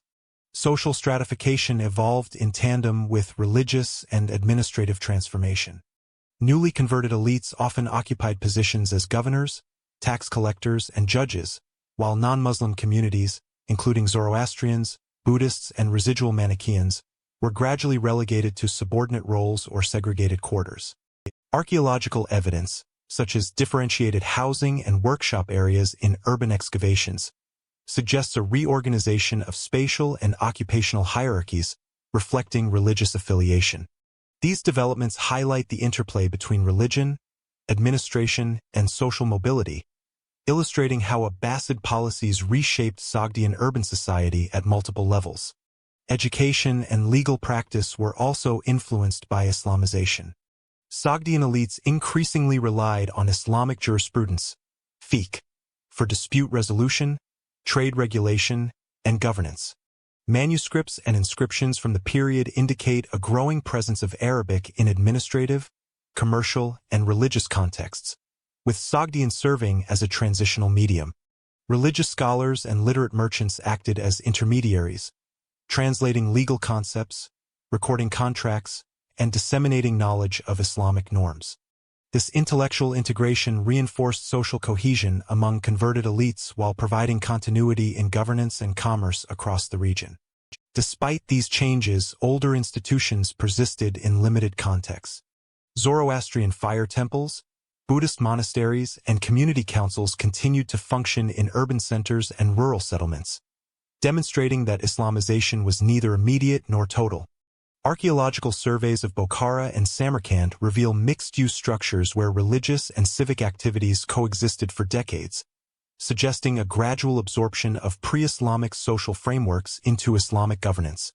These transitional arrangements highlight the pragmatic negotiation between continuity and change characteristic of early Abbasid administration in Sogdiana. The cumulative effect of taxation, urban restructuring, religious conversion, and commercial adaptation reshaped Sogdian society profoundly. By the late 9th century, the majority of urban elites had adopted Islam, aligning themselves with Abbasid political and economic structures. This realignment altered social hierarchies, redefined communal authority, and reoriented trade networks toward Islamic norms and markets. At the same time, residual cultural and religious practices persisted, evidencing a layered process of transformation rather than abrupt replacement. By the close of the 9th century, Islam had become the dominant framework for governance, commerce, and elite social life in Sogdiana. As Islamic institutions solidified, older Sogdian political, religious, and civic structures gradually vanished, setting the stage for a fully integrated Muslim society and the subsequent evolution of Central Asian urban and commercial networks. The economic landscape that had sustained Sogdian commerce was rapidly changing. In the decades following the Abbasid consolidation of Transoxiana, traditional Sogdian merchant networks encountered structural challenges that undermined their previous dominance. The integration of Central Asia into the Islamic Caliphate introduced new administrative hierarchies, legal frameworks, and fiscal incentives that increasingly favored Muslim merchants. Arabic sources, including fiscal registers and legal treatises, highlight a marked rise in Muslim participation across urban markets, caravan operations, and long-distance trade routes, signaling a reorganization of economic authority that eroded the competitive advantage previously enjoyed by Sogdian families. Loss of state-sponsored privileges represented a critical factor in this decline. Under the Umayyads and early Tang administration, Sogdian merchants had benefited from protection, preferential tax arrangements, and strategic access to frontier posts that facilitated long-distance commerce. Abbasid policies, while maintaining overall economic stability, redistributed such privileges toward new Muslim intermediaries and state-aligned trading families. Archaeological evidence from urban centers such as Samarkand, Bukhara, and Panjikent shows the emergence of Muslim-dominated commercial quarters, the reallocation of warehouse space, and the construction of mosques near market hubs, illustrating both physical and institutional shifts in trade control. Competition was further intensified by changes in Silk Route dynamics. Overland corridors across the Darim Basin, steppe regions, and Iranian plateau increasingly operated under Abbasid supervision, with caravanserai, toll stations, and inspection posts regulated to ensure compliance with Islamic law. Merchants outside the Islamic administrative network faced higher transaction costs, reduced security guarantees, and limitations on market access. Sogdian families, accustomed to negotiating autonomy through diaspora networks and local alliances, now had to contend with a centralized regulatory framework that privileged aligned Muslim actors. Numismatic evidence and commercial correspondence from the period indicate declining volumes of Sogdian-led caravans relative to Muslim counterparts, confirming a tangible contraction in their operational reach. Internal dynamics compounded external pressures. Many Sogdian families experienced fragmentation, as intergenerational succession disputes, loss of elite political support, and integration into Islamic social structures diluted traditional organizational cohesion. Manuscripts and epigraphic sources reveal a gradual reduction in the formalization of family-led merchant guilds, replaced by decentralized networks operating under broader Islamic commercial law. This transformation weakened the institutional memory and regulatory authority that had enabled Sogdians to coordinate complex interregional trade over centuries. Despite these challenges, Sogdian communities demonstrated adaptive strategies. Merchants increasingly merged their operations into the broader Islamic trade system, forming partnerships with newly emergent Muslim traders and maintaining diaspora connections across Central Asia and the Middle East. Commercial letters, contracts, and account books from this period indicate that Sogdian merchants retained access to long-distance routes but now functioned as subcontractors or intermediaries, rather than autonomous controllers of trade networks. Such integration preserved continuity in exchange while altering the locus of economic influence. The decline of traditional networks was not uniform across regions. Cities with established Sogdian diasporas, such as Samarkand and Bukhara, retained residual influence through specialized commercial niches, including textile production, artisan goods, and expertise in caravan logistics. Archaeological layers demonstrate continued Sogdian residence in these urban centers, often concentrated in specific quarters or linked to religious institutions that facilitated communal cohesion. However, the scale and reach of these operations were markedly reduced compared to the pre-Islamic era, reflecting both competitive pressures and systemic integration into Abbasid oversight. Cultural and linguistic factors shaped this transition. Sogdian remained a lingua franca for trade and correspondence well into the 9th century, enabling merchants to navigate relationships across diverse ethnic and political contexts. Bilingual contracts and inscriptions document negotiation strategies that leveraged historical knowledge, diaspora ties, and shared commercial norms. These tools allowed Sogdians to maintain a presence in complex networks even as their autonomy diminished, illustrating how cultural capital partially offset structural disadvantages. The shifting economic environment also influenced social status. Whereas Sogdian elites had previously exercised authority in urban governance, military administration, and commercial arbitration, their declining market control reduced influence in civic and political affairs. Historical chronicles and epitaphs indicate fewer appointments to official posts and decreased participation in city councils or trade oversight committees. This relative decline underscores the interconnectedness of economic power, political authority, and social standing, demonstrating how the erosion of one component could reverberate across multiple dimensions of diaspora life. By the late 9th century, traditional Sogdian merchant networks had largely ceded dominance to Muslim counterparts, though they retained specialized knowledge and intergenerational experience in commerce. The transition illustrates the dual processes of structural integration and adaptive resilience. While Sogdians lost institutional control, they leveraged cultural capital, kinship networks, and professional expertise to remain participants in Eurasian trade. Communities adapted by merging into broader Islamic trade systems, ensuring continuity of Sogdian presence even as their historic autonomy and centrality in Silk Road commerce diminished. By the 10th century, Sogdian culture had largely merged into the Persian Islamic world. Following the integration of Transoxiana into the Abbasid Caliphate, the processes of linguistic, social, and cultural assimilation accelerated, transforming the Sogdian diaspora from a distinct mercantile and urban elite into a population absorbed within emerging Persianized Islamic societies. Arabic and Persian chronicles, alongside epigraphic and manuscript evidence, illustrate the gradual erosion of Sogdian language, identity, and institutional autonomy. Bilingual inscriptions from the 9th century show a decreasing use of Sogdian script in favor of Arabic for legal and commercial purposes, reflecting both practical adaptation to Abbasid administration and the social prestige of Islamic literacy. Intermarriage between Sogdian families and local Persian or Turkic elites contributed to the blending of identities. Genealogical records and funerary inscriptions indicate that Sogdian lineages increasingly aligned with emerging regional powers, most notably under the Samanid dynasty, 819 to 999 CE. This integration facilitated access to political and commercial networks but also accelerated cultural assimilation. Over successive generations, Sogdian names, customs, and religious practices were gradually replaced by Persianized forms and Islamic observances, producing a syncretic elite whose ancestry remained Sogdian in origin but whose identity was effectively transformed. Religious conversion played a complementary role. By the 10th century, the majority of Sogdian urban populations had embraced Islam, often through a combination of elite patronage, social incentive, and pragmatic adaptation to governance structures. Zoroastrian fire temples, Buddhist monasteries, and Manichaean shrines that had anchored Sogdian communal life gradually fell into disuse or were repurposed for Islamic worship.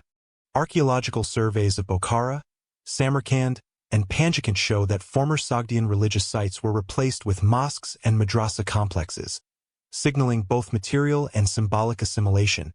The decline of the Sogdian language was a central marker of identity loss.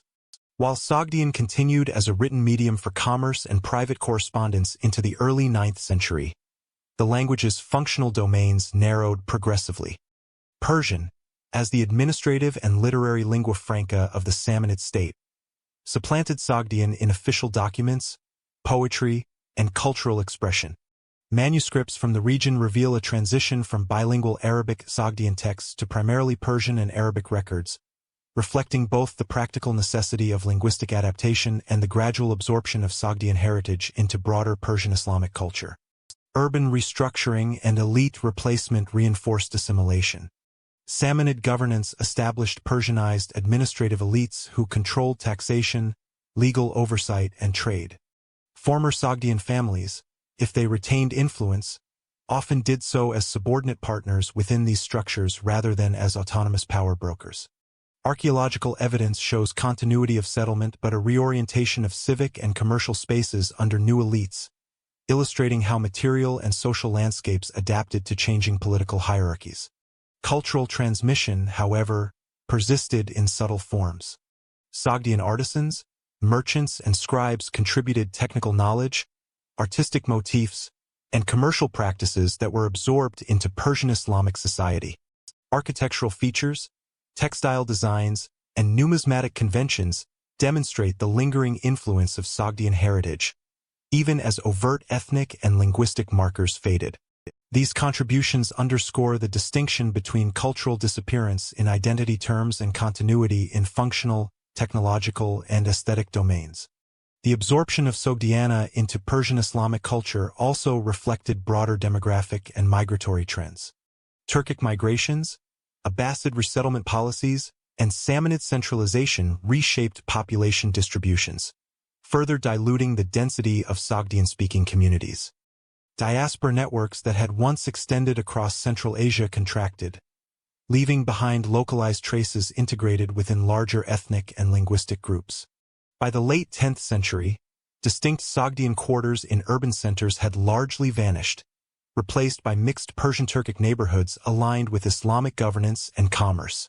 Analytically, this period illustrates the dynamics of elite adaptation, linguistic replacement, and cultural assimilation in response to political and economic realignment. The Sogdians' transition from autonomous mercantile and urban elites to integrated participants in Persian Islamic society demonstrates how identity persistence is contingent upon both institutional support and socio-economic independence. As these conditions eroded, the markers of Sogdian distinctiveness, language, religion, and civic structures, were subsumed within broader cultural frameworks. By the end of the 10th century, Sogdian communities no longer maintained a separate social or political identity. Their disappearance marked a shift from active historical agency to legacy. Their commercial practices, artistic motifs, and linguistic contributions were integrated into Persian Islamic civilization, ensuring that the imprint of Sogdiana persisted even as its people ceased to exist as a distinct cultural entity. Sogdian writing systems reshaped literacy across Inner Asia. Long after the Sogdian language ceased to function as a vernacular, its script and orthographic conventions exerted a profound influence on the development of subsequent Central Asian writing systems. Epigraphic and manuscript evidence indicates that the Sogdian alphabet, derived from the Aramaic script, provided the foundation for the Old Uyghur script used by the Uyghur Khaganate from the 8th century onward. Stone inscriptions, official documents, and Buddhist texts written in Old Uyghur preserve letter forms, punctuation, and writing direction adapted from Sogdian exemplars. Archaeologists and paleographers have traced clear lineages from Sogdian cursive forms to the Mongolian vertical script, demonstrating a chain of cultural and linguistic transmission that extended from Transoxiana deep into East Asia. Artistic continuity further illustrates the Sogdian legacy. Murals, textile patterns, and architectural ornamentation originating in Sogdian urban centers, including Panjikent and Afrasiab, were replicated and adapted by later Central Asian cultures. Numismatic designs, metalwork motifs, and ceramic forms show stylistic echoes in Uyghur, Tang, and later Mongol productions, reflecting the persistence of Sogdian aesthetic principles even as the ethnic and linguistic identity of their creators faded. These patterns suggest that Sogdian artisans not only influenced local styles, but also provided a shared visual language that facilitated cultural cohesion across the Silk Road. Religious transmission represents another dimension of Sogdian influence. Sogdian merchants and diaspora communities had long acted as intermediaries in the spread of Buddhism, Manichaeism, and Zoroastrianism across Eurasia. Manuscripts discovered along the Darim Basin, including Buddhist sutras and Manichaean texts in Sogdian translation, indicate that Sogdian clerics and traders preserved and disseminated religious knowledge far beyond their homeland. These texts were later translated into Uyghur, Chinese, and Tibetan, demonstrating how Sogdian-mediated literacy enabled the diffusion of doctrinal and ritual content throughout Inner Asia. Linguistically, the Sogdian legacy persisted in both functional and symbolic forms. Loanwords in Old Uyghur, Persian, and even Mongolian attest to the integration of Sogdian commercial, administrative, and religious vocabulary into emerging regional lexicons. This influence was particularly pronounced in trade terminology, reflecting the Sogdians' historic role as intermediaries along the Silk Road.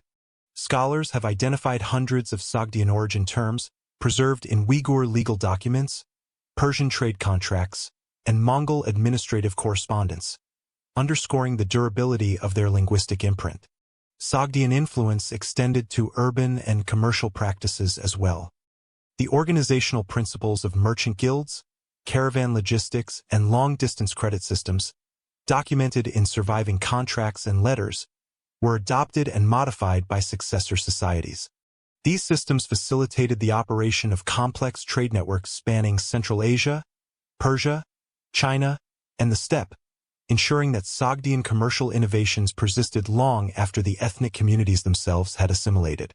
Archival finds from Dunhuang, Turfan, and Samarkand demonstrate that even under new political regimes, Sogdian methodologies remained central to the functioning of Silk Road trade. In cultural and artistic domains, Sogdian motifs provided visual continuity across diverse societies. Textile patterns featuring geometric designs, animal representations, and narrative imagery were reproduced in Uyghur, Tang, and Persian works. Mural techniques originating in Panjikent informed Buddhist art in Dunhuang and neighboring oasis cities, illustrating the circulation of aesthetic knowledge alongside commercial and religious exchange. This diffusion highlights how Sogdian creativity functioned as a medium for cross-cultural transmission throughout Inner Asia.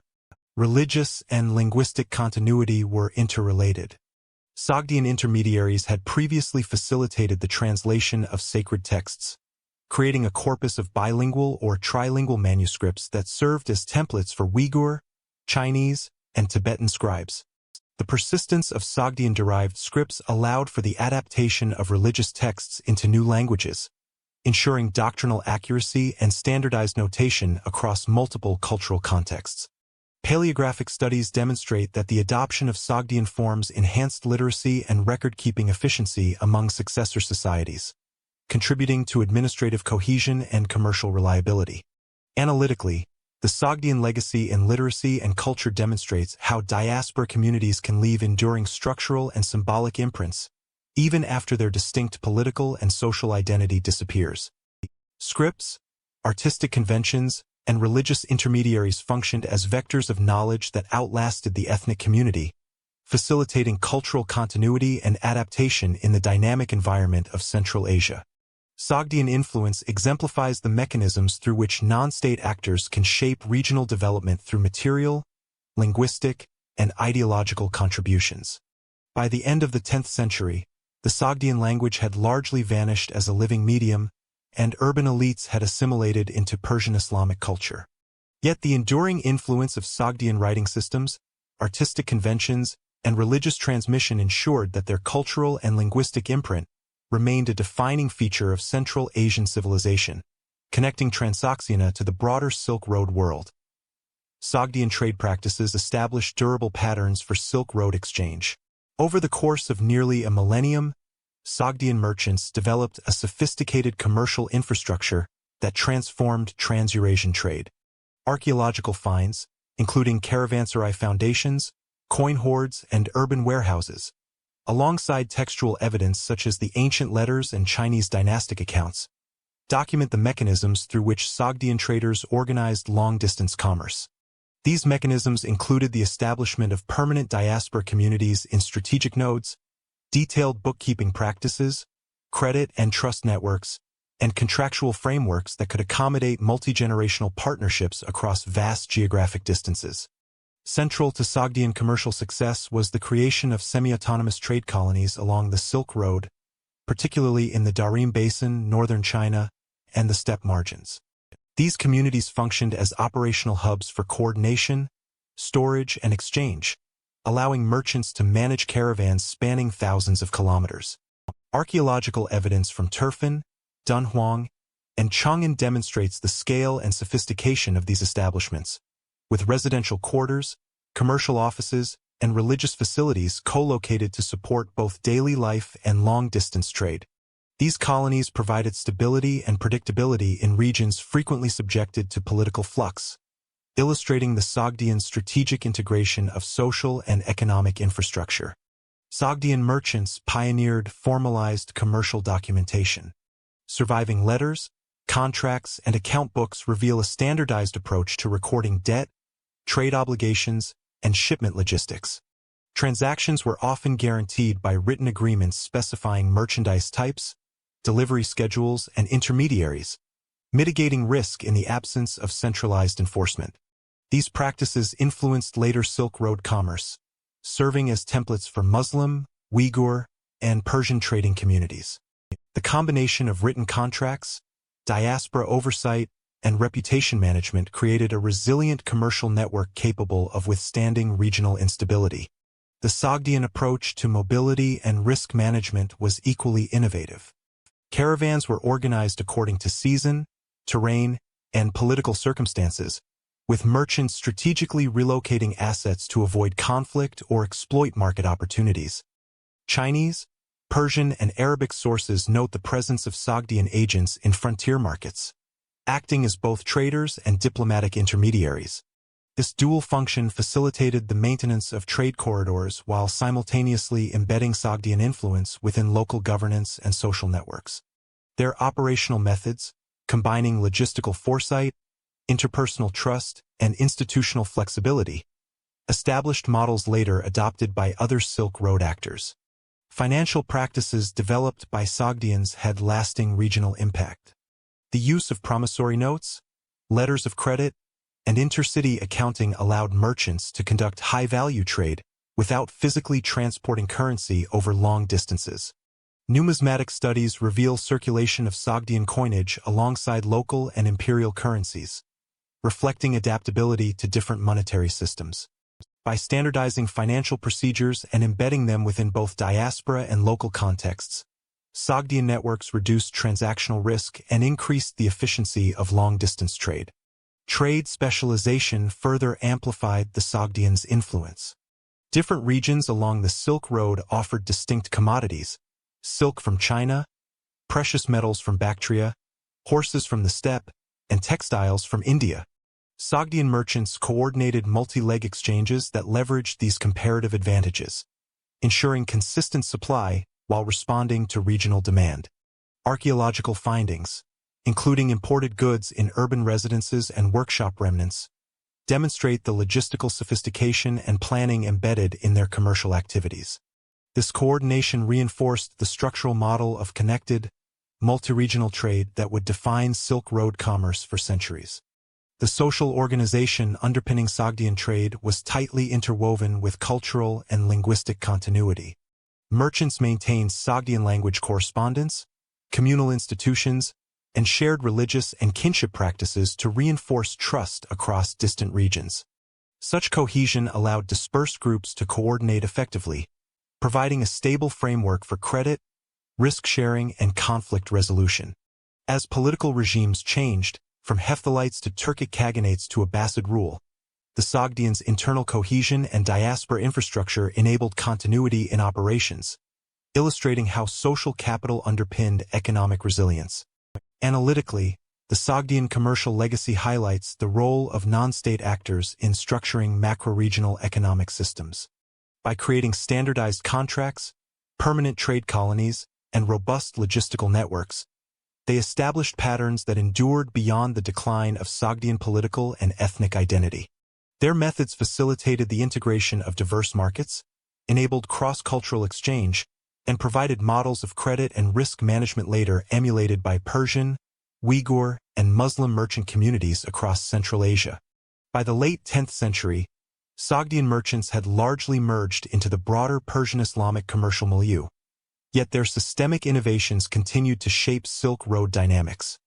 Their historical significance lies not only in the commodities they traded, but in the durable economic frameworks they developed, which structured Eurasian exchange networks for centuries and anchored the Silk Road as a continuous conduit of commerce and connectivity. Modern excavations have transformed the study of Sogdiana.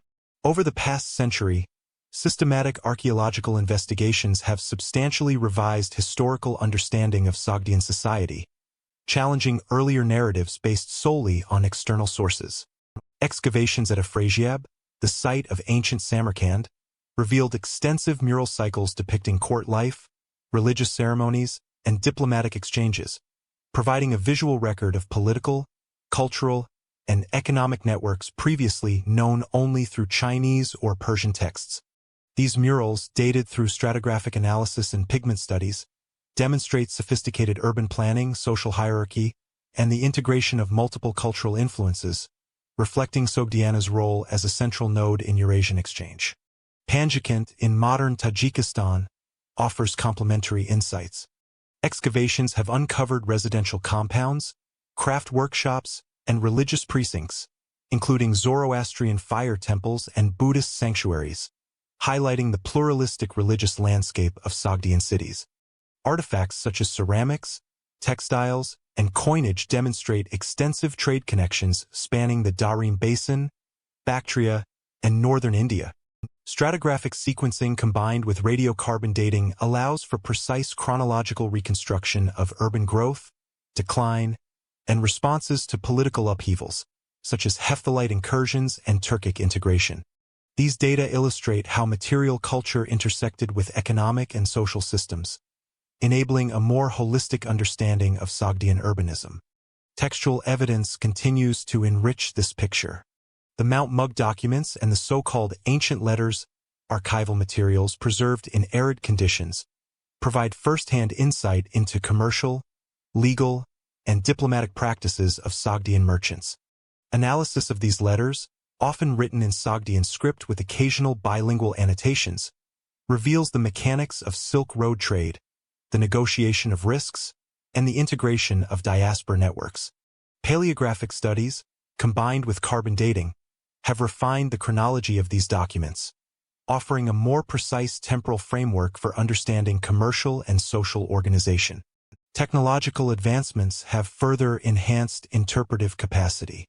Multispectral imaging and high-resolution scanning of manuscripts have enabled the recovery of previously illegible texts, expanding the corpus of known Sogdian writings. Similarly, stable isotope analysis of human and animal remains provides insight into diet, mobility, and population dynamics, revealing patterns of urbanization, migration, and intercultural interaction. Geospatial modeling of settlement layouts and trade routes allows scholars to reconstruct caravan corridors, oasis networks, and urban hierarchies with unprecedented accuracy, linking material findings to historical processes described in literary sources. These discoveries have prompted reassessment of traditional historical interpretations. Whereas early scholarship often portrayed Sogdiana as a peripheral, static region, current evidence highlights its dynamic role as a cultural, commercial, and diplomatic intermediary. Murals, inscriptions, and material artifacts collectively demonstrate the integration of Iranian, Hellenistic, Turkic, and Chinese influences, illustrating Sogdiana's adaptability and centrality in Trans-Eurasian systems. Furthermore, documentary evidence from letters and contracts provides granular detail about merchant strategies, legal practices, and diaspora networks, revealing the sophistication of Sogdian economic organization. Interpretive insights derived from archaeology emphasize the importance of environmental and geographic factors. Oasis settlements along the Zarafshan and Jaxartes rivers were not only centers of commerce but also hubs for cultural and administrative exchange, enabling coordination across regions and facilitating rapid adaptation to political shifts. Stratigraphic and material analyses show how urban planning, water management, and craft specialization were closely aligned with trade opportunities, illustrating the interdependence of environmental, economic, and social systems in shaping Sogdian resilience. Comparative analysis with contemporaneous sites in Bactria, the Darim Basin, and northern India underscores the regional integration of Sogdiana. Artifacts and inscriptions reveal common trade protocols, shared artistic motifs, and synchronized urban designs, indicating participation in a broader network of political and economic interaction. This evidence challenges earlier Eurocentric or Sinocentric narratives by positioning Sogdiana as an autonomous agent in the creation and maintenance of transcontinental exchange. Modern archaeology has also clarified the chronology of Sogdian decline and assimilation. Stratigraphy and artifact distribution trace the gradual reduction of Sogdian-specific urban quarters, the repurposing of religious spaces, and the appearance of Persianized or Islamic material culture. These findings corroborate textual accounts of linguistic and cultural assimilation, while providing concrete evidence of the processes through which Sogdian identity was absorbed into emerging Islamic societies. By integrating mural analysis, excavation data, archival texts, and technological methods, contemporary scholarship reconstructs Sogdiana as a sophisticated, interconnected civilization. These findings influence ongoing historical interpretation by providing a multidimensional perspective that combines political, economic, cultural, and environmental evidence, offering a richer, more nuanced understanding of Sogdiana's role in Central Asia and the broader Silk Road world. Sogdian history has been reinterpreted as new sources and methods emerge. For much of the early 20th century, scholarship on Sogdiana was shaped by Eurocentric perspectives that emphasized classical sources, Hellenistic connections, and interactions with the Greco-Roman world. Early historians often portrayed the Sogdians primarily as intermediaries of distant civilizations, marginalizing their agency and underestimating the internal complexity of their political, economic, and cultural systems. Reliance on Greek, Roman, and later Chinese chronicles sometimes led to fragmented or biased reconstructions, emphasizing external encounters while overlooking material, linguistic, and archaeological evidence from the region itself. The emergence of multidisciplinary approaches has profoundly reshaped this understanding. Archaeology, paleography, numismatics, and art history have provided independent evidence that situates Sogdiana as an active, innovative civilization with its own institutional, commercial, and cultural frameworks. Excavations at Panjikent, Afrasiab, and other urban centers reveal planning, craft specialization, and socio-political organization that were previously invisible in textual accounts. Stratigraphic analysis, radiocarbon dating, and other scientific techniques have allowed precise chronological reconstruction, correcting earlier assumptions about settlement continuity, trade patterns, and urban hierarchies. Iranian studies and linguistics have contributed further nuance. Research on the Sogdian language, script, and textual corpus demonstrates not only its role as a medium of communication but also its broader function in maintaining diaspora cohesion, facilitating long-distance trade, and transmitting religious ideas. Comparative studies link Sogdian to wider Iranian cultural traditions, revealing connections to Bactria, Khwarezm, and the broader Iranian world. This perspective situates Sogdiana within a coherent cultural continuum rather than as an isolated frontier, highlighting the civilization's internal dynamics alongside external interactions. Sinological scholarship has also been instrumental. Chinese historical sources, including the Tangshu, Xian Tangshu, and Dunhuang manuscripts, provide detailed accounts of Sogdian merchants, diaspora communities, and official interactions. Critical examination of these sources, combined with archaeological corroboration, has clarified the social, economic, and military roles of Sogdians within Tang China. Insights from Chinese administration, urban records, and trade documentation illuminate the scale and sophistication of Sogdian integration, challenging earlier portrayals of them as peripheral or purely commercial agents. Central Asian historiography contributes a regional perspective that emphasizes Sogdiana's position within Trans-Eurasian networks. Studies of caravan logistics, Oasis economies and nomadic interactions reveal the Sogdians' adaptability in response to political change, environmental constraints, and market fluctuations. By examining both settled and mobile populations, these approaches reconstruct a dynamic society capable of negotiating shifting imperial authorities, from Achaemenids and Hellenistic rulers to Kushan, Hephthalite, Turkic, and Islamic states, without losing coherence in economic or social organization. Recent scholarship also emphasizes the intersection of cultural, linguistic, and economic dimensions. By integrating evidence from murals, letters, coins, and inscriptions, historians can reconstruct the mechanisms of Sogdian diaspora networks, their role in the dissemination of religions such as Buddhism, Zoroastrianism, and Manichaeism, and their influence on script development across Inner Asia. These findings underscore Sogdiana as a center of innovation in administration, commerce, and cultural transmission, shifting the focus from external dependency to indigenous agency. Methodologically, historiography has evolved toward cross-disciplinary synthesis. Scholars now combine textual criticism, archaeological context, paleographic analysis, and geospatial modeling to produce nuanced reconstructions of urban planning, trade corridors, and social hierarchy. Digital humanities tools, including GIS mapping of caravan routes and network analysis of Sogdian correspondence, enable visualization of economic and social networks at scales previously impossible, demonstrating the civilization's systemic influence across Eurasia. Interpretive shifts also reconsider the narrative of decline. Earlier accounts depicted the Sogdians' assimilation into Islamic and Persianized societies as abrupt or total.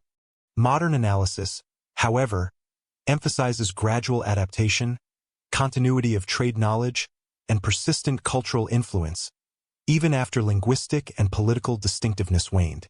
This perspective reframes the Sogdians not as a vanished people but as a civilization whose institutional and cultural practices endured through integration, shaping subsequent Eurasian commerce, art, and administration. By synthesizing archaeological, linguistic, textual, and art historical evidence, contemporary historiography presents Sogdiana as a complex, resilient, and influential civilization. New sources and methods continue to refine understanding, positioning Sogdians as active agents in Eurasian history, whose economic, cultural, and linguistic legacies persisted long after their political autonomy ended. This reassessment completes the historical arc, highlighting the enduring significance of Sogdiana within Central Asia, China, and the broader Silk Road world. If you found this exploration of Sogdiana insightful, subscribe to continue uncovering the full histories of ancient civilizations. Dive deeper into the Silk Road, Central Asian empires, and the cultural forces that shaped Eurasia. Every week, with rigorously researched, chronologically precise, and visually immersive storytelling. Turn on notifications to never miss a journey through the crossroads of history.